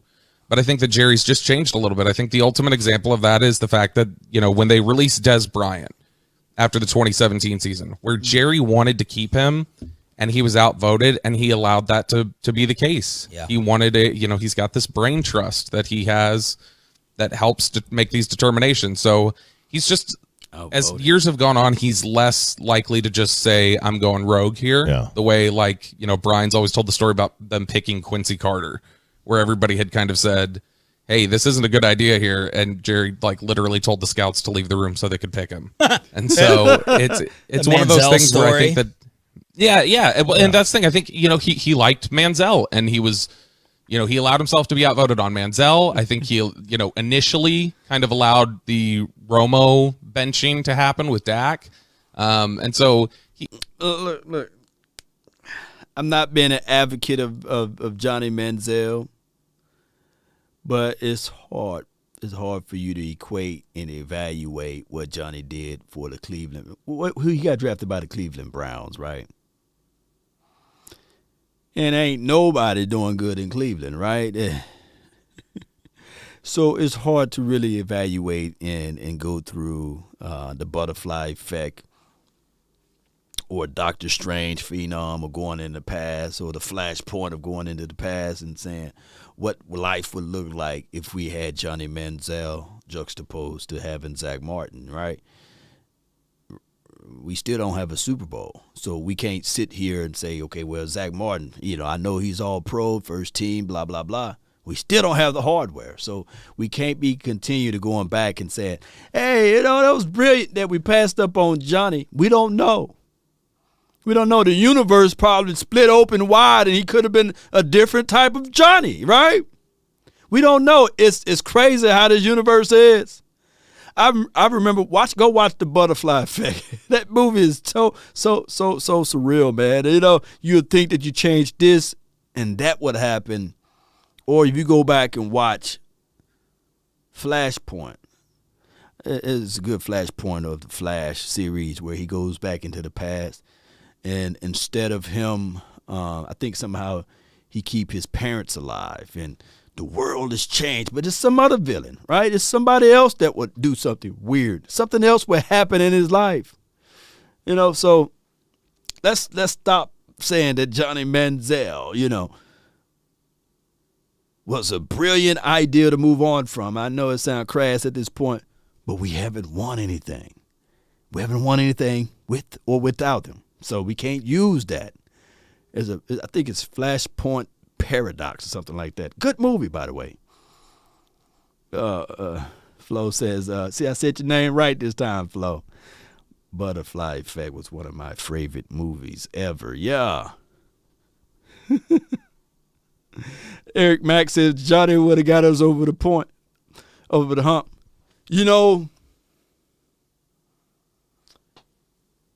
Drafting Johnny, hear me out, Cowboy Nation, probably would have put a little extra fire under Tony, right?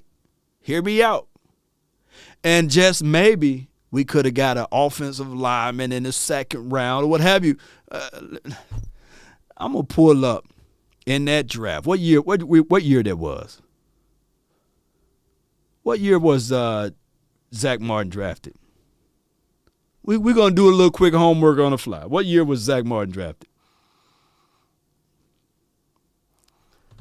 D Shift says Flashpoint was 2014. Okay, let me go.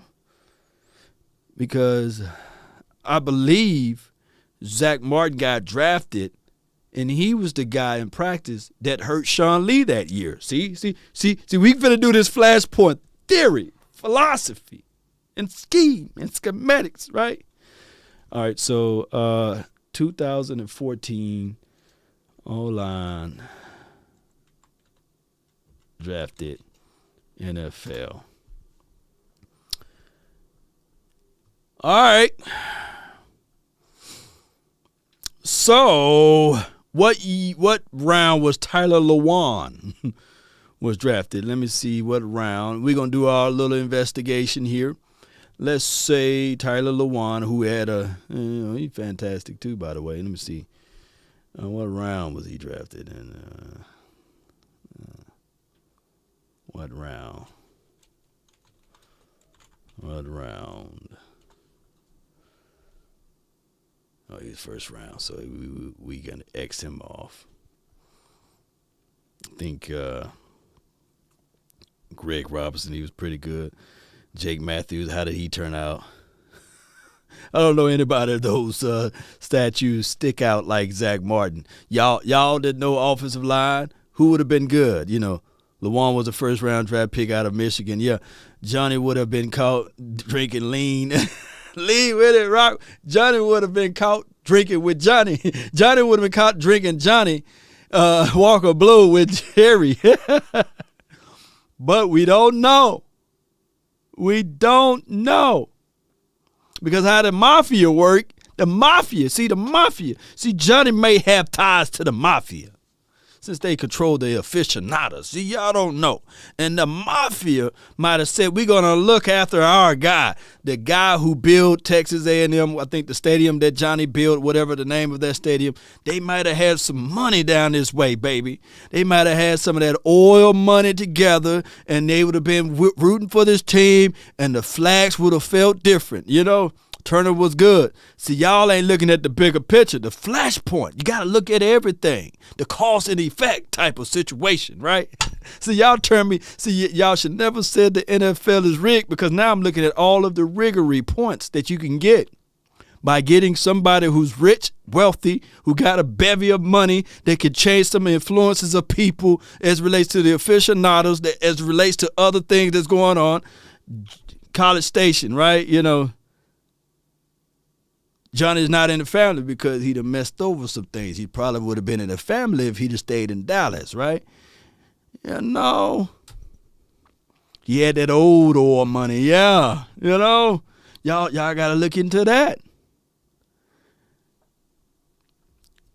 Conspiracy, I'm telling y'all, man, I need to come up with some conspiracy music that I can play when I say these things. Before I hit play again, look, I can put something on your mind, baby. The last time we was in the Super Bowl, we won, right? I heard somebody said, hey, the quarterback threw the game, right? Neil O'Donnell. How many interceptions did he throw in that game? How many interceptions did Neil O'Donnell throw in that game? Y'all put it down in the chat. I wish I could play my music was playing, the X-Files song. Ooh, I need to find that beat. Oh, I need to find that beat. Oh, my God. Woo, Thomas. Yeah, baby. You won. Hold on, Thomas. Yeah.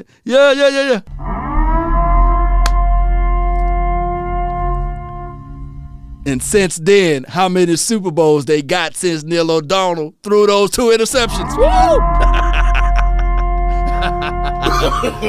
No. You know, we'll make it so that you can get 2 Super Bowls. You throw them now. You throw the game now so Jerry can get his super, and we make sure you get 2 rings. Your organization. Yeah. Conspiracy theory, baby. You throw the 2 interceptions, Larry Brown you would get some money too. We're gonna send you off to the Raiders land, and we're gonna make sure we work all of this out for the near future. Deal. I'm gonna throw the interceptions. And how much money I'm gonna get? Y'all ain't gonna like me there.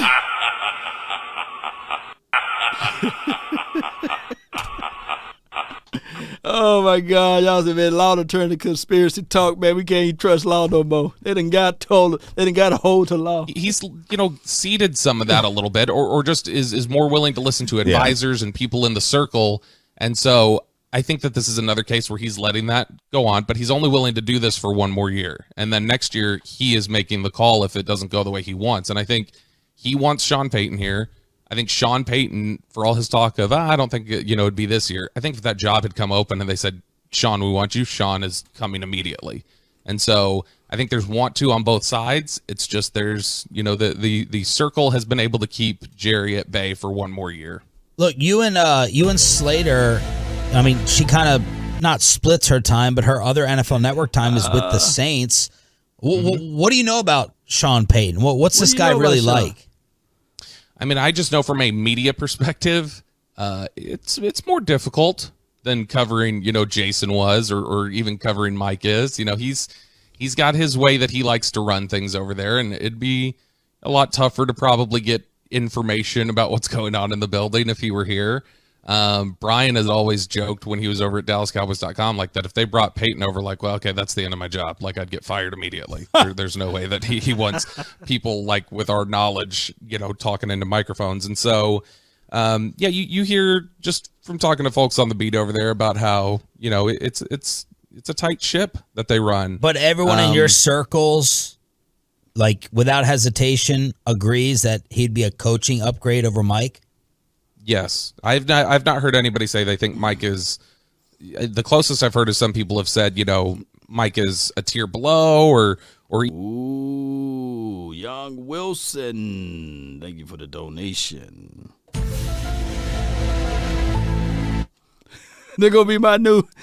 Whenever I hear the conspiracy, and we're gonna be.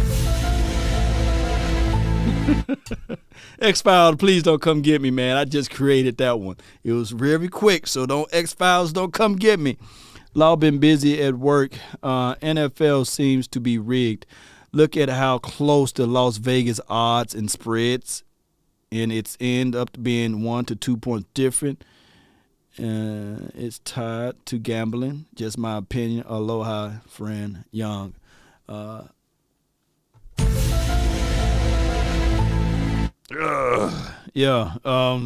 Appreciate you, man, for the $9.99 for your mind. I got your message.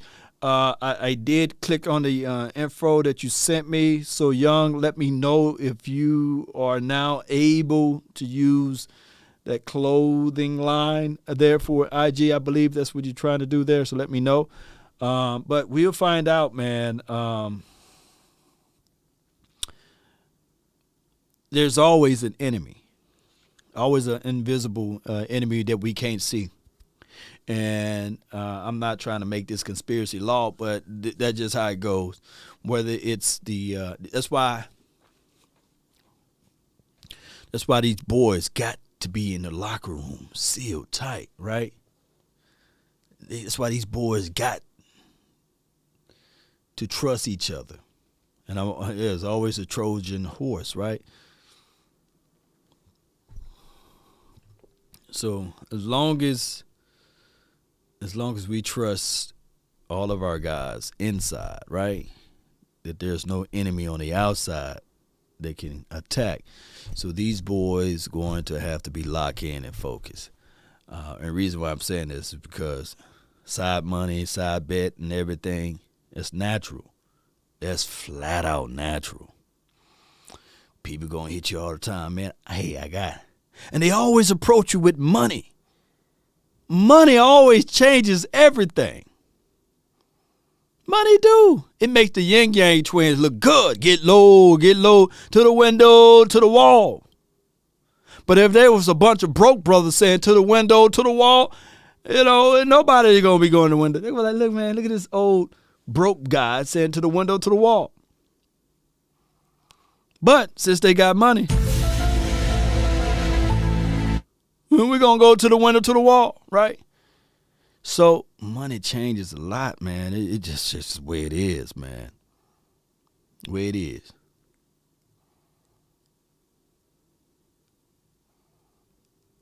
Law, do not open the Instagram. I got hacked, sir. Appreciate you, Dan. My goodness. Thank you. I knew that message was kind of weird. So I appreciate you, man. That person, let me see if they must have got me then, Young Money. Let me see, make sure. Young Wilson, let's see. Young Wilson.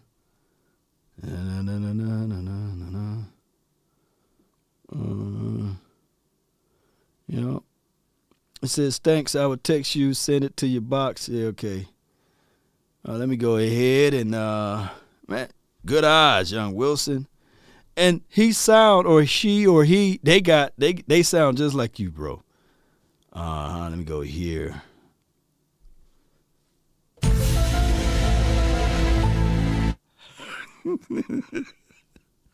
To the hacker trying to hack my Instagram through young Wilson. Oh my God. You must be out of your goddamn mind. Oh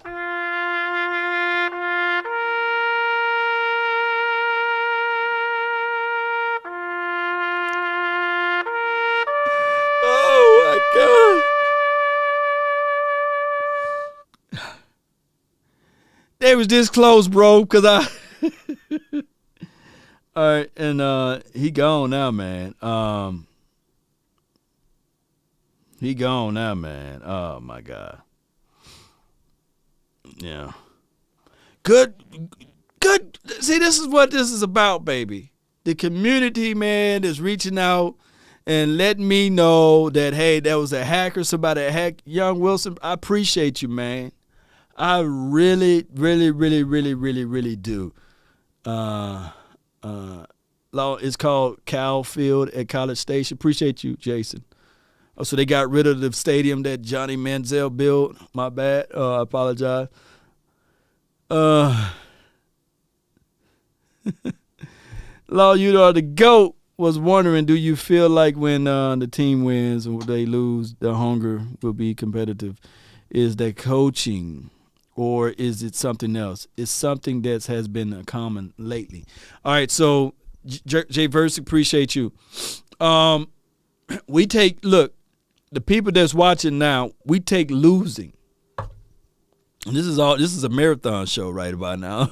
This is a marathon show, and I really appreciate y'all.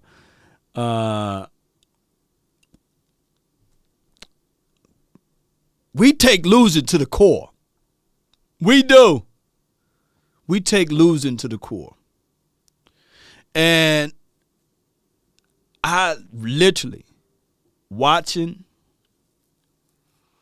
the 49ers play and them losing, and I'm watching the tears fall out of the eyes of Deebo Samuel.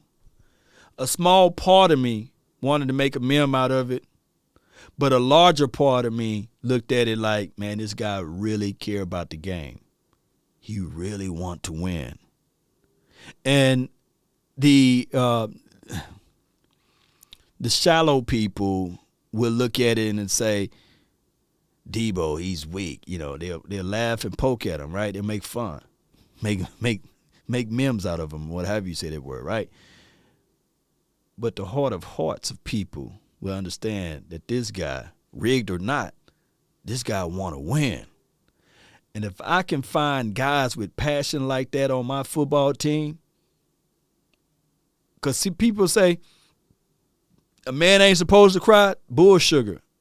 Cry. Get your emotions up out of you. Let them know that we leave everything on the field. We trying to give it all out of us, you know. And being able to exhibit those type of emotions goes a long way with his contemporaries, the other guys that's on his team. But when people lose and they just shoot it off like, oh, yeah, you know, yeah, we just lost, you know, it's good. If that's the worst thing that ever happened to me in life, you know, I'm good. I made it. We be like, oh, heck nah, you know. So I feel you, Jay Versick. Yeah. C. Brown, Law always bringing great content. And that's why I support your channel. Although I'm not a Cowboy fan. Much success to you, brothers. Shout out to you, C. Brown, man. My goodness, man. Hey, Davis. Yeah, Kellen Moore was hacked, by the way. He had to be. But I like the mindset. Every team will take a Deebo in a second. It's from T.O. Shout out to you, T.O. Terrell Owens. Appreciate you, man. The Super Bowl winners has already been decided. It's from Joy. I feel you on that. You know, football is scripted or rigged. I have a belief. I really have a belief. If you go back and listen, hear me out, Cowboy Nation. This is the good stuff. This is the good stuff. And this is my conspiracy. This is my conspiracy theory. When the guy said that they like to rig the game. They like to rig the game via the quarterback, the refs, and the kickers, right? Right. He said it like the dude off of his report, off of his book. I can see that. So that's why I say, and of course it could be the running backs too, you know. That's a story of a different day. But that's why I was telling a lot of people, go back and watch my play-by-play. When I was talking about when we were Thanksgiving game, I got a side note. I got a noise ordinance. I got noise abuse, whatever they call that, at that hotel because I was loud. I can't go back to that hotel, by the way. I was too daggone loud, so that was rigged, man. That doggone hotel in Mississippi said you can't come back doing that play-by-play. People were noise disturbance. I got noise disturbance, but neither here nor there. Go back and listen to my play-by-play of that game of the Dallas Cowboys versus the Raiders. And I said, yeah, if they're going to rig it, you better get to that quarterback. If you get the rig buster or the rig eliminator, it's your front four. Baby, if your front four can get to the quarterback and bend them and shape them up and bowl them around, then there's no riggery in it. Create fumbles, punch him in the mouth, punch him in the chin. Get to the quarterback. Don't allow him to throw the ball on 3rd and Brown. If you get to him before 3rd and Brown, remember I said, man, if we can hit him before he dropped back to throw that ball on 3rd, because he literally was going back 3rd. It was 3rd and 30. That joker go back here, just throw it 30 way. You know what I'm saying? 3rd and 30, he throw it 30 way. He get the first down every time. I said, if we can get to the quarterback before he throw the ball, yeah, they might call roughing the passer, which they did one time. They did one time. They was way after the play, whatever. But if we do that on a consistent level, it would literally wipe away all of the stuff of the influencers of saying that, okay, we trying to rig it because you're hitting them, you're knocking them in the chin. And I believe, if you hear me out, that was the pathway of getting Tom Brady off of his marker. And I'm not saying that Tom Brady got all of his rigs because it was rigged for him to win. But if you put a little spice, rub him, hit him, beat him down, but don't let up off of him, shoo, you win.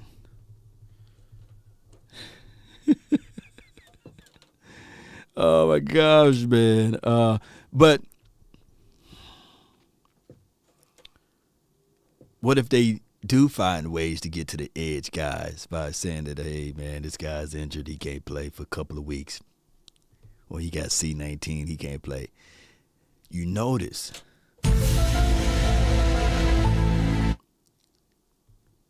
C-19 don't exist for the Pro Bowl now. And for the last few weeks of this playoffs, C-19 is not going around pulling people off the field.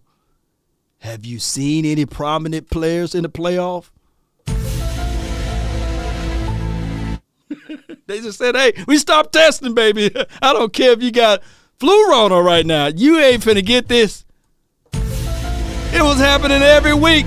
But all of a sudden, I didn't know the cure for C-19 was playoffs and Super Bowl and Pro Bowl. I didn't know it.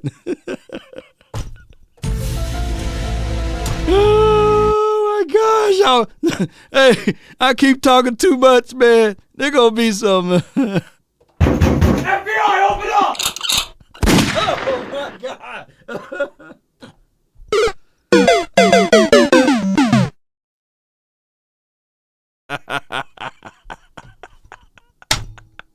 Y'all gonna be saying, man, look, conspiracy law. I'm gonna have on Facebook. They're gonna have a little sign to say fact checker all on the bottom. Oh my God.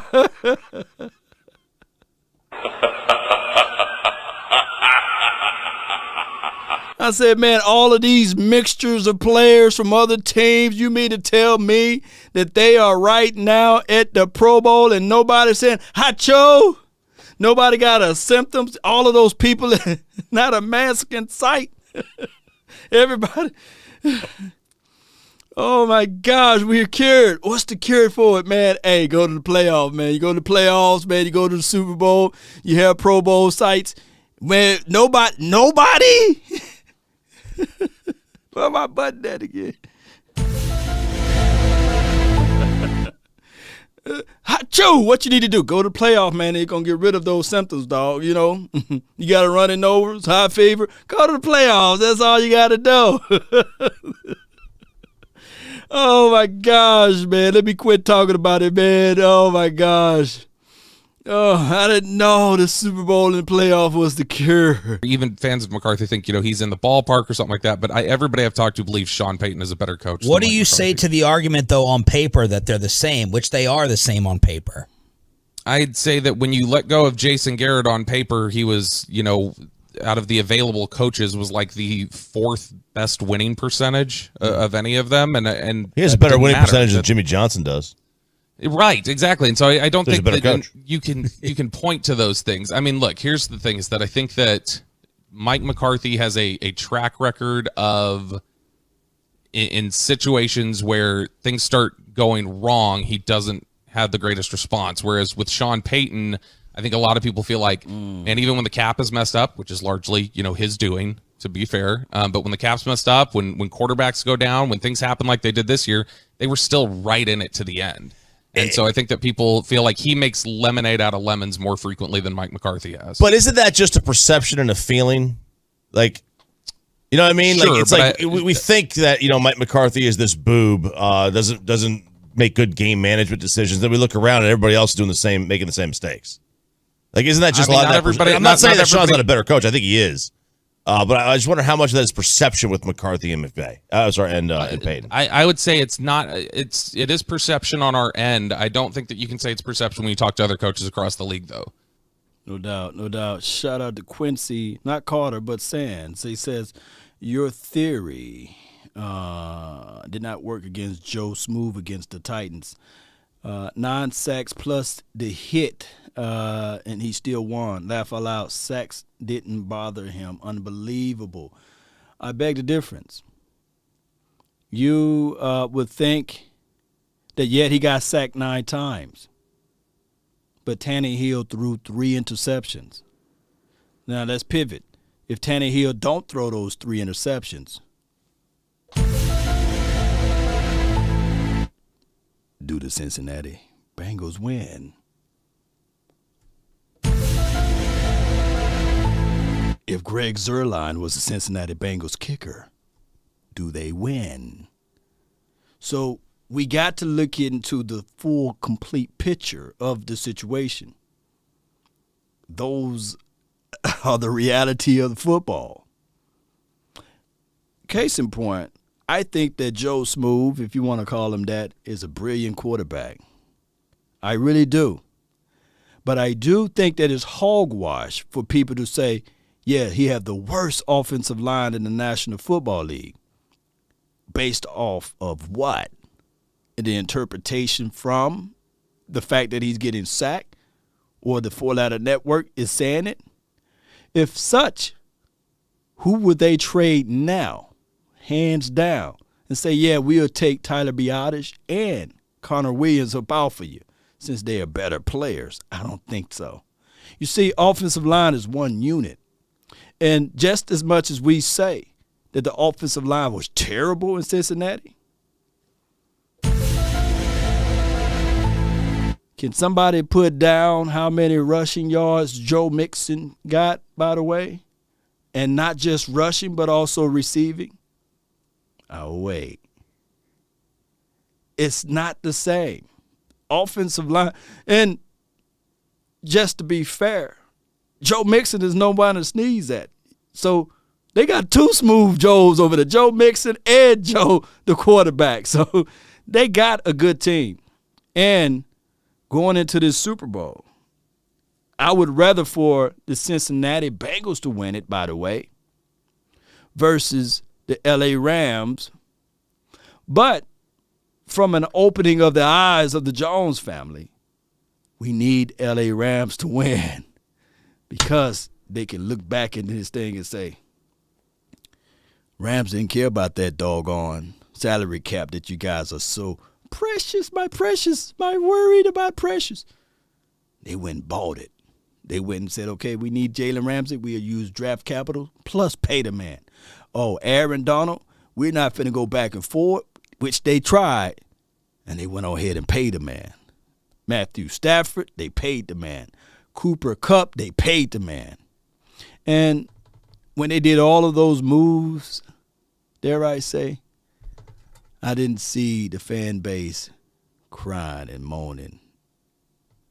You see, people fail to realize, even with was it Deshaun Jackson? They said, hey, we're going to get this guy that we know for sure can take the top off the defense. And if he didn't fit well with them, they moved on from him. Cowboys would never move on from a guy all the way. You know what I'm saying? Let's see. David says, facts law, Cincinnati run, the doggone ball, even so offensive line, but we struggle. Shaking my head. Yeah, Joe Drip, Joe Cool, Joe Burrow. I like that. Joe Drip, Joe Cool, Joe Burrow. It's a marketing bonanza. It's gonna be crazy, you know. It's crazy, man. Shout out to them.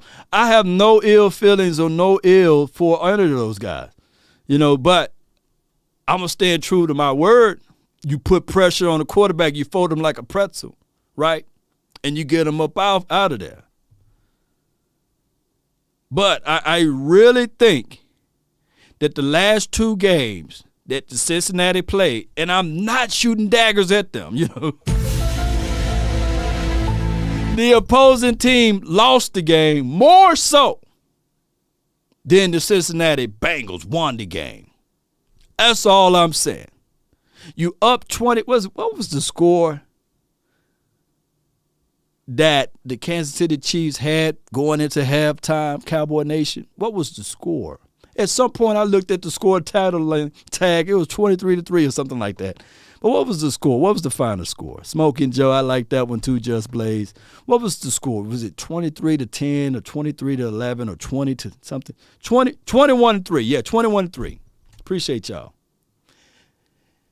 Hey, nobody's saying that, hey, this quarterback that you guys paid $500 million to blew the game. Let that sink in. It goes so deep, and I'm not shooting any shade at my guy, Pat, supposed to be Money Mahomes. It goes all the way to the point, Law, do you have anything else on that case? I got a case right here. And I'm glad that they won, by the way, because it was against the 49ers. But can somebody put down how many times or what was the total rushing yards in that Super Bowl? I told you guys over and over again that nobody's going to bring up the fact that guy, what's his name, was Damian Williams or D. Williams, whatever his name was. What was his Super Bowl numbers? When he really ran the ball, they didn't throw the ball. But the guy that got $500 million was the quarterback. But people are overlooking that. People are only going to look at the quarterback. He's going to get all of the glory, the fame. But people going to overlook and say, no, he got a Super Bowl. That's the first thing they say. Hey, Pat Mahomes, he got the Super Bowl. What are you saying, Law? Bam Bam Ram Nation game. Appreciate it. Bam Bam Ram game. What was the rushing total yards in that Super Bowl? How many touchdowns did the quarterback had versus the running back? What was the running back situation? I'm waiting for somebody to put down hip hop. Jay says Cowboys are trash, and yet you're here to watch it. You know what I'm saying? All right. So he had 17 carries for 104 yards, and he scored 2 touchdowns. And how many passing yards did he have too? By the way, DW. But I said literally 5 years from now that they won't even know his name, right? 10 years from now, he'll be gone and forgotten. 30 years from now, only the quarterback will be known. Nobody would even mention him, Damian Williams, hell of a game. He was the real MVP. But he get no rewards. He get no honors for that.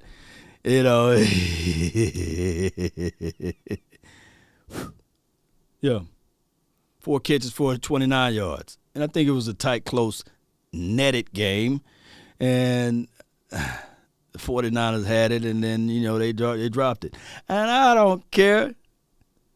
I'm glad that Jimmy Garoppolo didn't hit Emmanuel Sanders that was wide open that could have peeled it back and won it, I'm glad. I'm glad.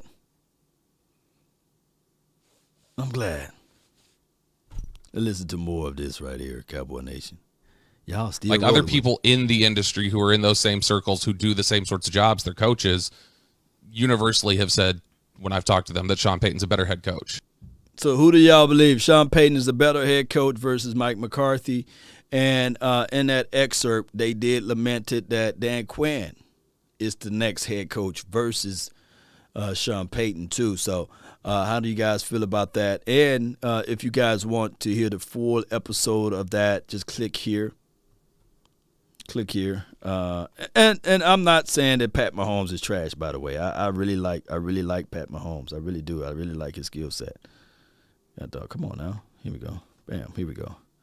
Click here to watch the entire video without me pausing and rewinding, and you will still see all of this. Look, I'm not sitting here to whip it out and say, okay, who got the longest, yard or what have you. But what I want to tell people right now is a collective team. I think Joe Burrow got a promising future. Think about what they're doing. Jamar Chase, T. Higgins, the young tight end as well. I mean, those 3 guys or 4 guys and Joe Mixon, oh my goodness. The final puzzle for the Cincinnati for the 2022 offseason. Offensive line, they should have a situation where they go draft our offensive line. But even though that was their allegedly weakness on their offense, they can improve that just now in this offseason. T. Higgins, boy, they got him for a long time. Jamar Chase, boy, they got him for a long time. And Joe Mixon. And not a lot of people are going to touch that because of the situation that happened to him in college. Now, a lot of people might be looking like, yeah. But, man, and you got a promising quarterback that I'm for sure, if you really think about it, if they held on to Carson Palmer and Andy Dalton for all of those years, they're going to hold on to Joe Smooth for a long time. They will. So that should be a team, a powerhouse type of team, if they continue to make deals and movements on the defensive side of the coin. Shout out to Cheeto Woozier. Him, his brother, his mom, met his whole family. Good people, man. Good people. And shout out to Eli Apple, his mom. Good people. All of those people. Von Bell, all of those guys. Defense, second chance defense guys right there. They hungry. So we'll say what was going to happen, to that team down the line. And they got the ownership to say, you know what? I'm going to sit back and I'm going to let my daughter run this operation, and I'm going to be a hands-off, hands-free device. Because instead of with the GPS of starting over at the beginning, GPS got back on the road. Let's go to this final video, man. Y'all ready? Y'all good or y'all ready for me to go? How many people we got watching? Oh, we got 30 more people to join in to watch. I appreciate y'all. Let me see. Let me give a shout out to my Facebook crew. Appreciate everybody on the Facebook. Larry, appreciate you. Thank you. We have Missionary. Shout out to you. Mount Missionary. Thank you for becoming a supporter. Appreciate you. Derek Davis, Fred, Tamez, appreciate you. Shout out to you, Sally Lawyer, for sending 500 stars that support the nation over here. Y'all say keep going. Appreciate you. Angie and April, appreciate you. Those are my girls right there. Appreciate y'all. Thank you for watching on Facebook. Etna Dean, appreciate you on Facebook. Jonah Hill, Kyle Johnson, appreciate you on Facebook. Angela Jean, Kendrick, appreciate y'all for sending 400 stars. Appreciate y'all for help growing the nation. Milton Zen, appreciate you. Thank you. Joy Hopkins, appreciate you. Daryl, thank you for jumping in. Byron Reed, are you Andy Reid? Relative, are you related to Andy Reid? Appreciate you. Quincy Sand, thank you. Thank you again for your support. And Ivory, thank you. Roger Smith, appreciate you. Thank you. Thank you. All right, so Eric Mack, appreciate you. Are you related to Alex Mack, man? Shout out to Craig Mack, too.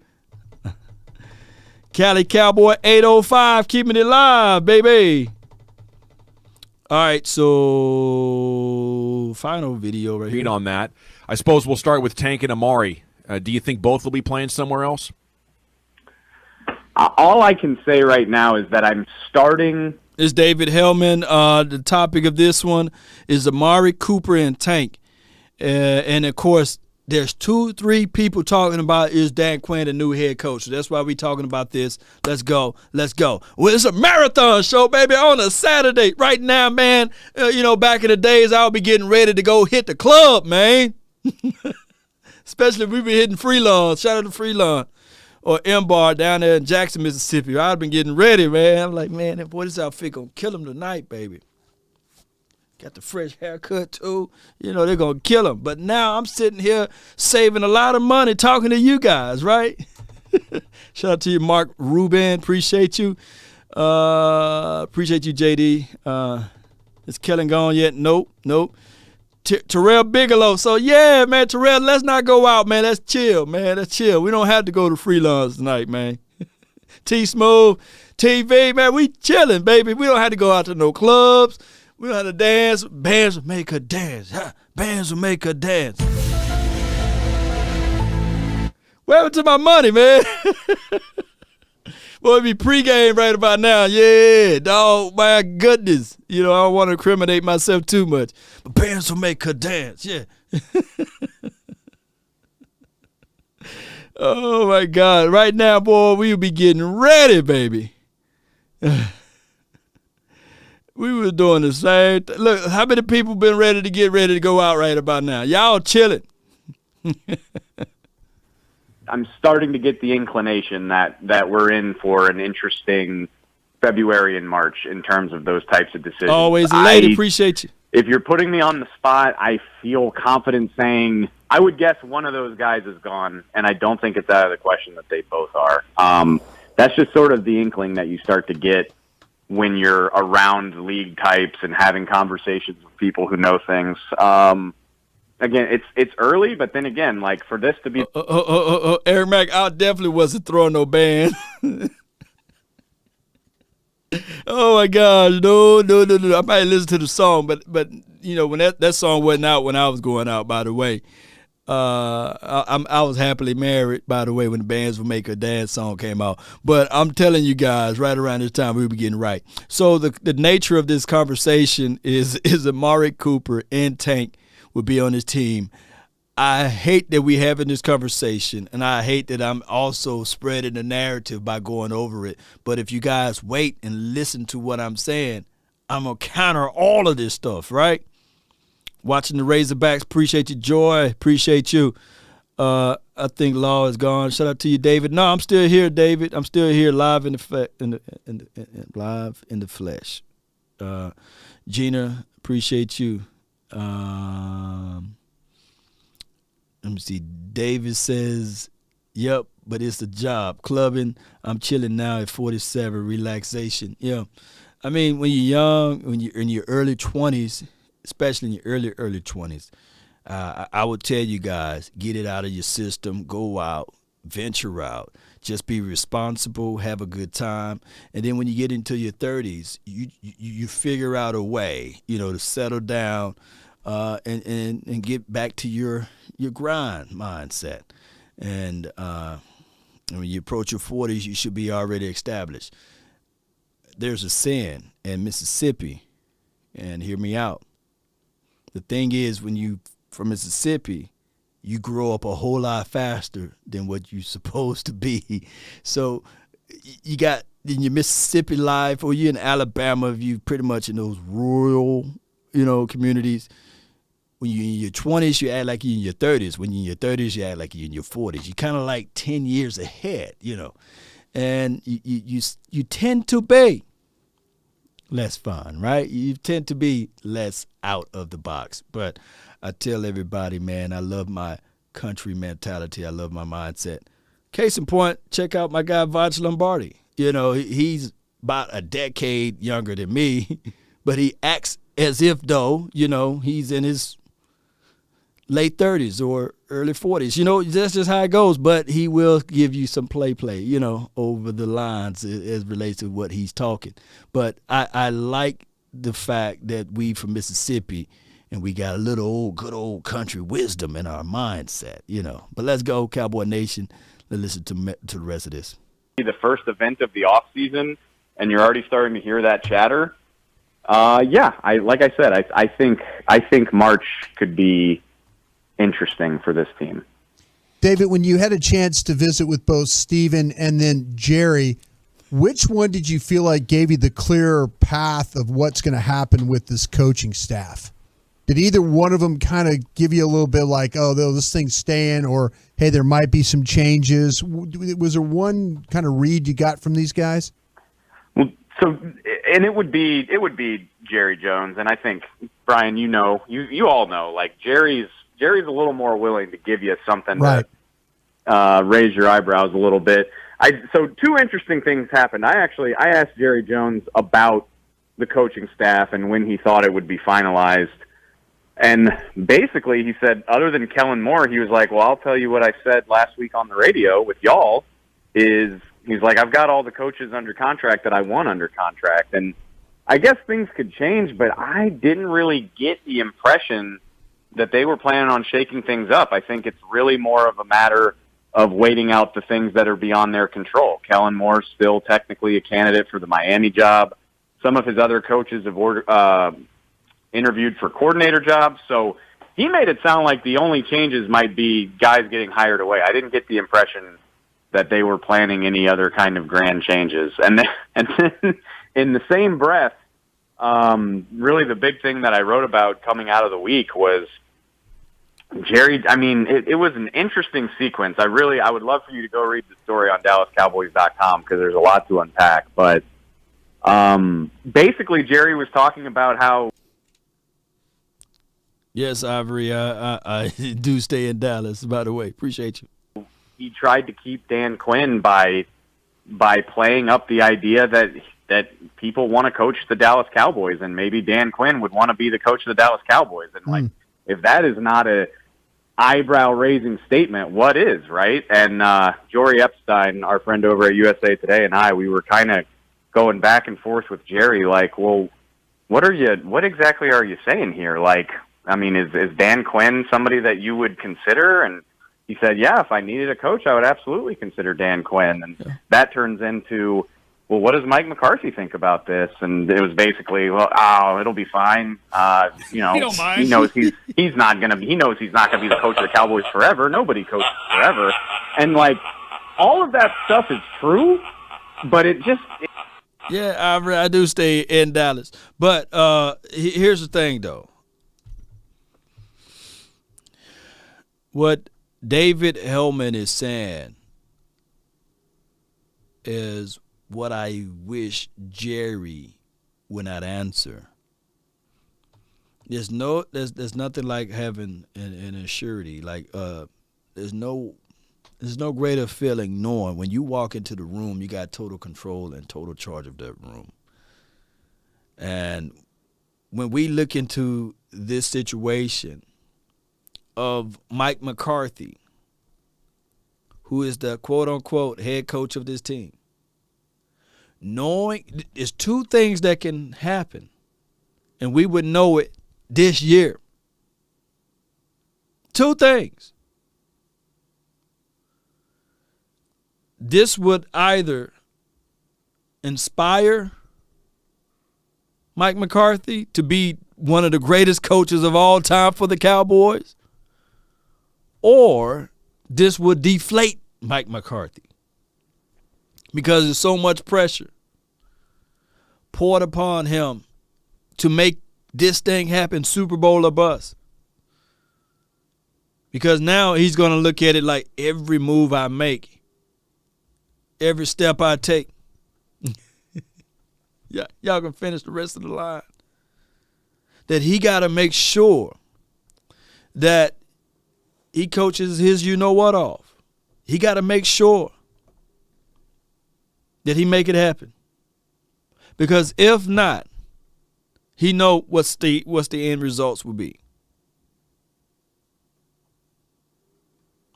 Either Dan Quinn will be replacing him or Sean Payton will be coming through that door.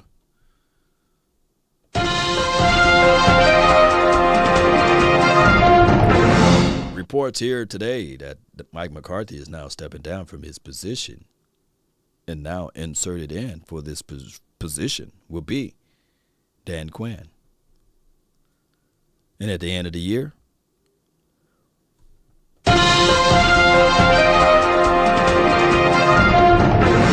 interim coach Dan Quinn as the head coach is now being replaced as the defensive coordinator, and we have breaking news that Sean Payton is now the quote-unquote head coach of the Dallas Cowboys. They interviewed George Brooks for George Edwards for the head coach position, which circumvent the Rooney Rule, and George Edwards accepted the position to be blah, blah, blah, assistant blah, blah, blah. That could actually happen, Or Anthony Land is now interviewing over here to solidify the Rooney Rule, but the Cowboys decided to roll with Sean Payton as your new 2023 coach. That can actually happen, by the way.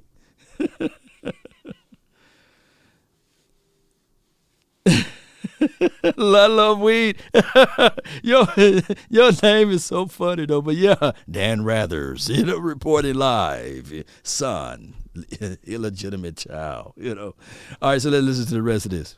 It comes across as like I said, it just kind of makes your eyebrows go up. Like, man, is Jerry putting somebody on notice here? What exactly is happening? So it was a very, very eventful day. I would love for you to go read it and let me know what you think. Well, Dave, okay, with that being said, then should we have Dan Quinn as maybe the favorite over Sean Payton if he had to go get a coach? I think it's too early to say that. I just think there's so many variables that go into that. I mean, he did come on y'all's station last week and say, like, everything, like, nothing's changing right now. Like, I wasn't leaving Mike twisting in the wind. And obviously, like, this is another twist in that narrative. But it's not like again, nothing major is going to change before the 2022 season. Like, this is what you're going with, I believe. And so there's just so many things that could change. I don't think you could say that, but like I said, I came out of interviewing Jerry Jones yesterday thinking, like, man, I just kind of feel like he's trying to put people on notice and make people feel uncomfortable. You did a good job of that. Just real quick, Dave, then, when you were talking to Jerry, did you get a lot different feeling in that setting as you did, like, after that, when you heard him on with us and the post-game stuff and all that? Is it a lot different vibe? Did he seem like he'd settled down, or, what kind of read did you get on him on that? Yeah, I would say, like, he wasn't like angry or frustrated. I mean, he did talk about how he talked to us for a while about how he thinks you make your most growth when you're down at your lowest point, and he's talked a lot of times about wanting to rub salt in the wound and do a lot of soul searching. I still very much think he's, trying to bounce back from that loss and see where do we go from here. But these weren't comments that sounded frustrated. Like I said, it was all very matter of fact. He's like, well, yeah, I mean, Mike's not going to be coach of the Cowboys forever. And I was like, yeah, that's true, but that's still kind of an interesting thing for you to say. Yeah. All right. Sadiq says Ivory Cass. Is it Ivory Callisis? Ivory, appreciate you. Hey, my thing is, Ivory, here's how it is. We got a lot of people watching. I know over 100 people watching on both platforms, and I really appreciate you guys for jumping in. I can't get to everyone questioning or your response right there, but if you follow the channel long enough, you would know that Amari Cooper is the number one receiver, right? But here's my stance. If you want to go to another content creator channel, please go. I don't try to corner the market over here. I believe that it's better for everyone to test out other people's channels. I think that's the best thing, especially for Cowboys content and creations of videos and beyond. I would love for you guys to go and check out everyone content. This is not who got the most watch or the most views here, by the way. For anybody to know this, your favorite content creator, 9 times out of 10, I either helped them get on or I showed them the way and the process to help them out with Cowboys content. And that's not me banging on the table or beating my horn, but I want everybody to believe this right here. We all bleed silver and blue, right? And it's always good to have different opinions and thoughts. And we all learn from each other. And at the end of the day, we all talk to each other. So it's a big, what they say, the circle of life, right? We all in this circle. We all in this together, right, Cowboy Nation? So I would love for you guys to please visit other content creators. And they do a great job. Cowboys report, Tom Downey, I think that he does a wonderful job. Brilliant job. And their whole organization, wonderful. Right? And we all still learning, right? Appreciate you that, let's say Williams. And Mark Holmes, wonderful job with his son. Oh, my goodness, if the good Lord blessed me with a son, I would be doing the same thing, crafting. And you look at that chart right there. I got a chance to watch Mark Holmes, him and his son, craft that shot rack. Man, it's beautiful, man. And who else? Mike Fisher. Oh, my God. Amazing. You get breaking news, sports report, around the clock, around the hour with Mike Fisher. Oh, my goodness. It's beautiful content. It's so authentic because you guys can see. Yeah, I'm talking speak coming out. It's so real. Yeah, he got his wife in the back. They got the bell. He got the bell that's going on, and I don't have a bell, but he got the bell that's going on. I love that. And my guy Vach Lombardi. Oh my goodness! Like I say, 10 years apart. Beautiful content, man. Trav Beyond, my boys, Boss Cowboys Sports. Woo! I mean, raw and uncut, ground breaking stuff, and this type of stuff too. And passion levels out of the roof. Big Game James. Look, after a loss or something like that, go watch Big Game James page, baby. He's so underrated, man. Foots, oh my goodness, Foots the king. I could have a show just talking about my boys. I don't care if 3 people watching. I can talk about my boy Foots the King. Oh my goodness, film, college stuff. Look, I test you guys. When Foots go live or when he's on one of those draft shows, if he's on one of those draft shows, just do this to Foots. You know, just do this to Foots right quick. Just do this. Like, talk to me about Marquise Bell. You know what I'm saying? Reed Blankenship. Just talk to me about Reed Blankenship. Just throw a name at that brother. Watch he catch it. He ain't gonna drop it. He gonna catch it, baby. Oh, let me go to DB. Let me go to my DB list. Just talk to me, Foots. You know the guy out for Cincinnati, Kobe Bryant. Not Kobe Bryant, but Kobe with the C, Bryant. Talk to me about him. What do you like about him? Or what do you like about Kyle Gordon from Washington? Foots gonna do. Hey man, let me tell you about this. He gonna break it down. This first he gonna do just like this. And he gonna break it down. He gonna break it down. Oh, who else I'm leaving out? Cowboys fan talk. My goodness, he's straight up. Don't have to have a lot of graphics, but just talk straight at to you. And then we got another flow in the mixture. My Cowboys family. Ooh, they got the whole family. You know, on the couch. I mean, gonna give you some good stuff. They probably go live tonight. They're probably live right now. Oh my gosh. And let me see. Who else? I'm missing somebody out that I want to say. Oh my God. Jay Tuck. Ooh, check him out, baby. Oh my gosh. Oh, and I can't leave out. I'm talking about, man, Skywalker. he would do this show. It been off about an hour ago, but he would have had graphics, overlays, a guy running on the screen. You know, you'd be like, God, dog, how you get that before the Cowboys.com got it? You know, you know, if you're saying the game is rigged against him.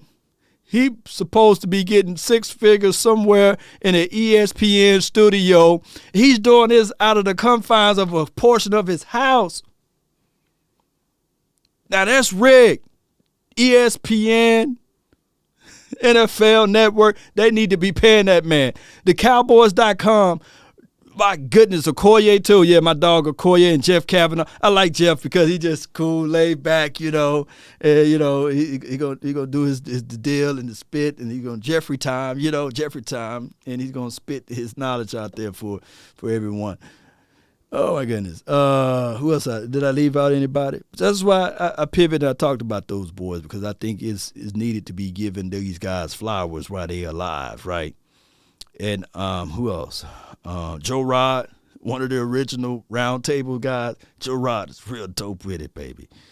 Yeah. Who else? Did I leave E2 Blue out? Yeah.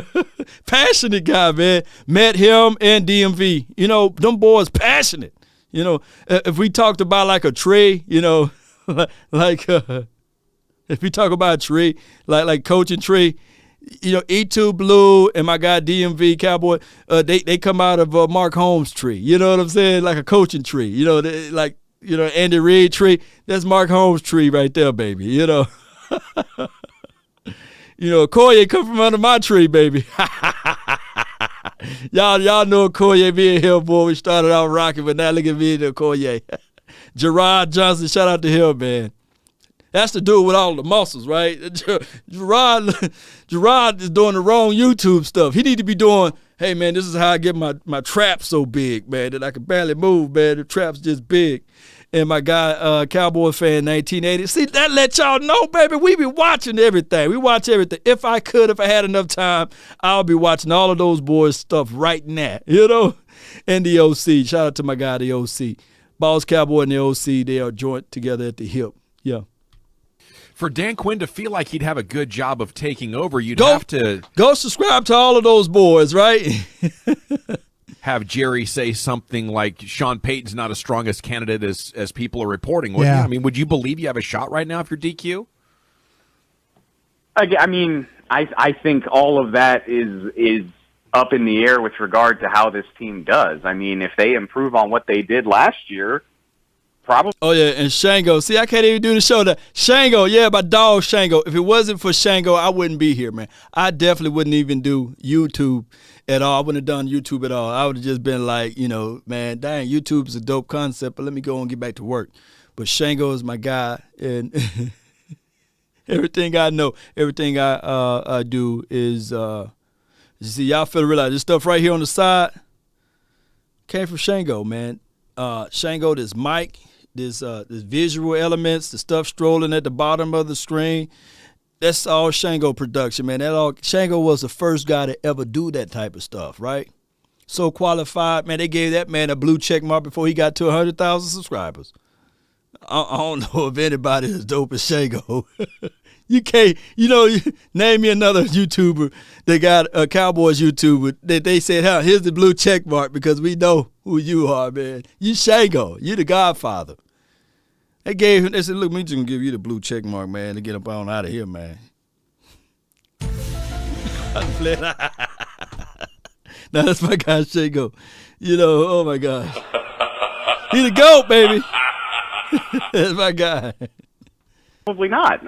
But then that eliminates any other candidate as well. I mean, if the Cowboys, let's just say, like, they have just as successful a regular season and they actually put together a postseason run, again, I'm not saying that's going to happen, but if it does, then I think all of this stuff kind of drifts away into the ether. But the impression that I get is I think Jerry Jones feels comfortable with people speculating about the future. And maybe, like I said, maybe that is to try to spur people to give their best effort.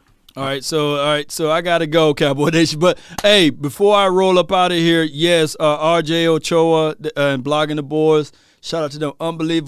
Unbelievable footprint what they do for the Cowboys.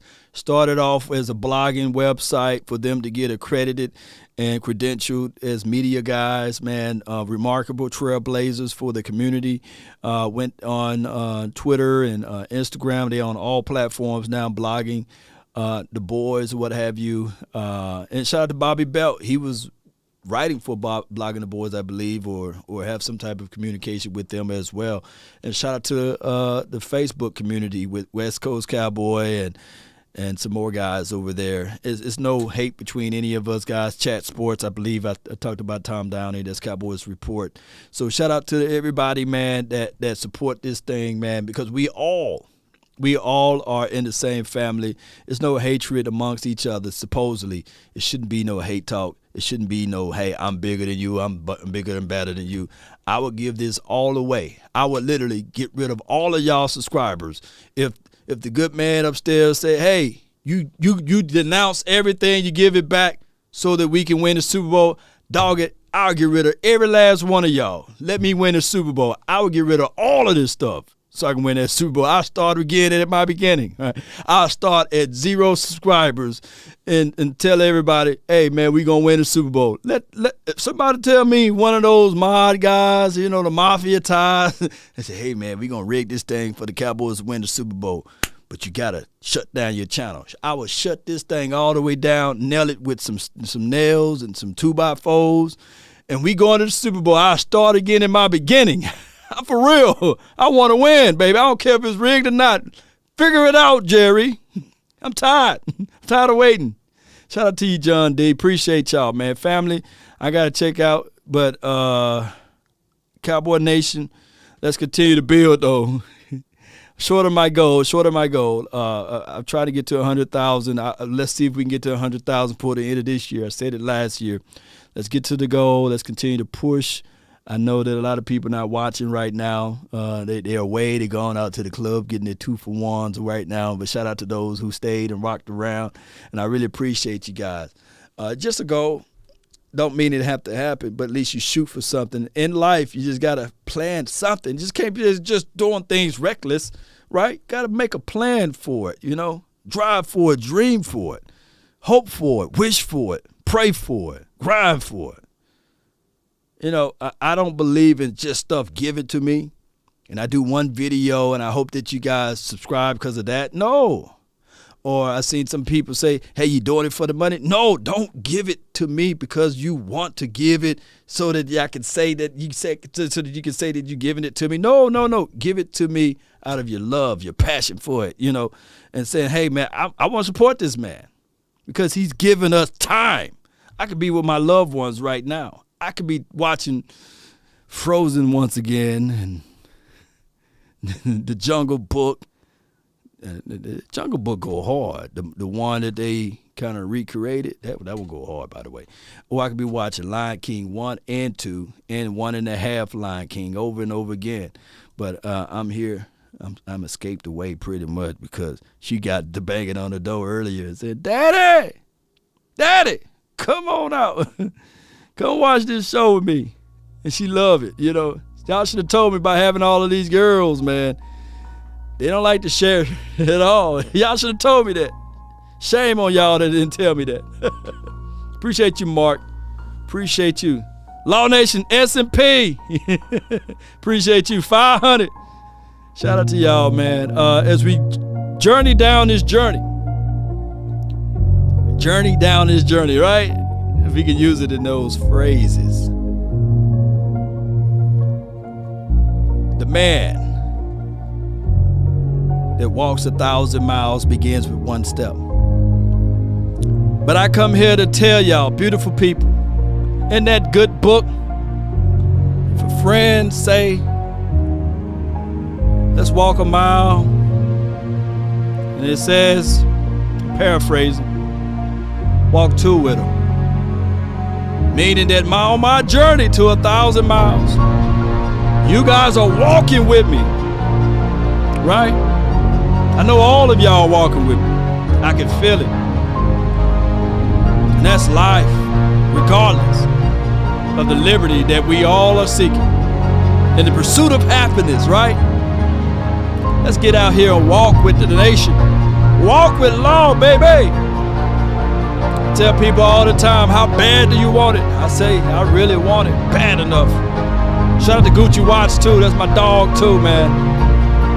But if you want a thing bad enough to go out there and fight for it, to work day and night for it, to give up your time and your peace and your sleep for it, if all of your desires of it makes you quite mad enough that you don't get tired of it, and it makes you hold all other things tawdy and cheap, if life itself seems empty, oh yes it do at times, and useless without it, and all that you scheme and dream is about it. I thought about that when I was sleeping out of the back of my car.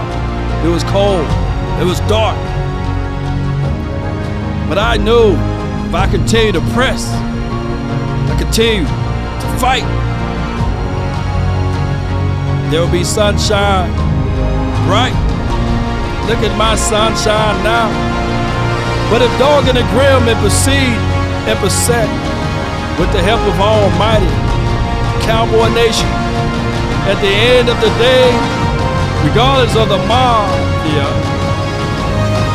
and the riggery, you will get it. Life is set up for you to lose. You just got to find your angle to win it. Right? The survival of the fittest. This world will chew you up and spit you out. I promise you it will. And it forever is going to try it. So let's get battle tested. Let's go, Cowboy Nation. That's been my time. I really thank you all for yours. DC for life. Let's go. Let's go, baby. Shout out to everybody who stayed for the benediction, baby. Yeah, come on. Fire and Desire by Say Williams, yeah. Nowadays, nothing really excites me. Only one of me and nobody's like me. Time now. And I tell him it's Nation I got time. Ricky on bling and she freeze. Photo, please, no photos. Jeez, Appreciate ya. Please, no photos. Hit the door, All the haters, dumb and just do me a huge favor. It's gonna hurt you a little bit. Won't you just do me a huge favor and lean forward just a little bit? Turn my music up right here.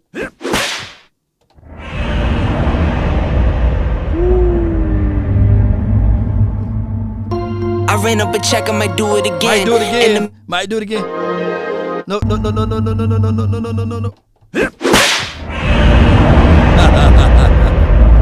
I ran up a check, I might do it again.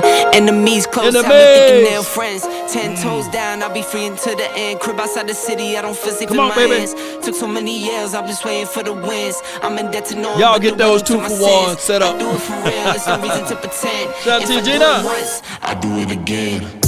Add it up, bankroll. Shout out to everybody. Shout out to Cowboys Experience. Oh, we got some groundbreaking stuff that's going to happen for everybody. How about this? How about we working on some things with the guy that wore number 8 for this team? The last guy that lifted that Lombardi trophy. And that's through the help of you guys. Not to elevate me, but to elevate everybody. Oh, how about we working on a deal with also my guy Jay Novacek. Ain't these 8s looking good? Number 8 and 84. Y'all continue to help grow this thing. It won't be long before we have prime time next to me, right? The Jackson State ties and the Cowboys ties. Look at prime time on this show too. And Troy and Jay Novacek. Come on. Pray up, get money, then we lay low. Add it up, bankroll, euro, peso. Add it up, I'm just doing me. Everything is on me, oh you matter what. Add it up, bankroll, euro, peso. Add it up, I'm just doing me. Everything is on me, oh you matter what. Told her if it's on me, everything is on me. So long, baby. Matter what. Told ya I'ma do me. Why you hating on me? It's not adding up. Purple Soul. Told her if it's all me, everything is on me. Atkins, let's go. Told ya I'ma do me. Why you hating on me? It's not adding up. Let's slow this thing down just a little bit. 5, 4, 3, 2. Come on. Rock with the nation, baby. I know, Holly. Troy's the GOAT, though. Let that GOAT be annoying. Shout out to your quota 419 for your mind. Come on. As the world spin. Appreciate you, Boise. Yeah. Take a drag of my cigarette. Breathe me out, breathe you in. Oh, happy birthday to your daughter, Davis. Woo, she's 21 and gone to the club. Save the last bite for you. And you. For you. Ooh. Don't let the street lights hit you all alone. Come on. You know it's dangerous. Shout out to everybody. Pickle Rick in the house. Baby, baby. Cali Cowboys 805. Keeping it live. Yep. Come on. I'll follow wherever you go, whatever you do. Yo.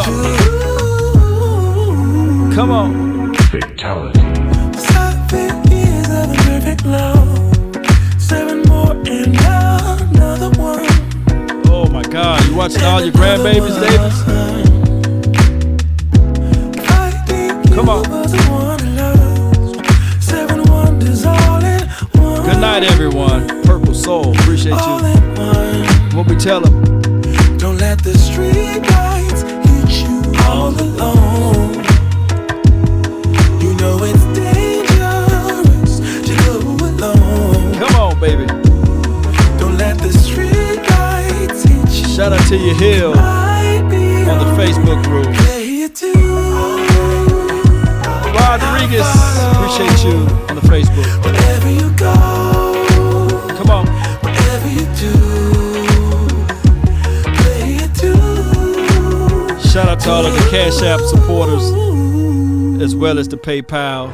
If a paper crane can fly, then forever doesn't feel that far. Oh no, so far, so It's a long far. show tonight. If a paper crane can fly, then forever doesn't feel that far. So far, so Shout out to all of the mods. if a paper Stephen crane White, can appreciate you. fly on, fly on, fly on, fly on, fly on. Oh waiting for that. Bruh. We go. Baby, let's go.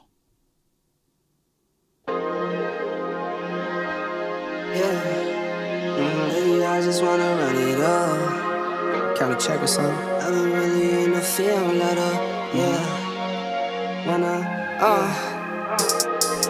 I've been really in the field, let her rush, I let her feel. Lately, I just wanna run it up. Don't need no deals, I make the deal. Have to take it to a meal. Lately, I just wanna run it up. Yeah. Kinda check or something. Lately, I just wanna run it up. Count that too, count it up, count it up, count it up, count it up. Lately, I just wanna run it up. Need them ones, I need them fives, need them tens, I need that change. To the safe, got blues inside. Greens and pinks, it's all the same. I still save and roll my change. Take some losses when I play, charge it to the game. Yo, I'm with her, yeah. I had to say that one little verse, charge it to the game. We are out of here. I'm with Chuck and now. Still the same, not switching sides, now it's about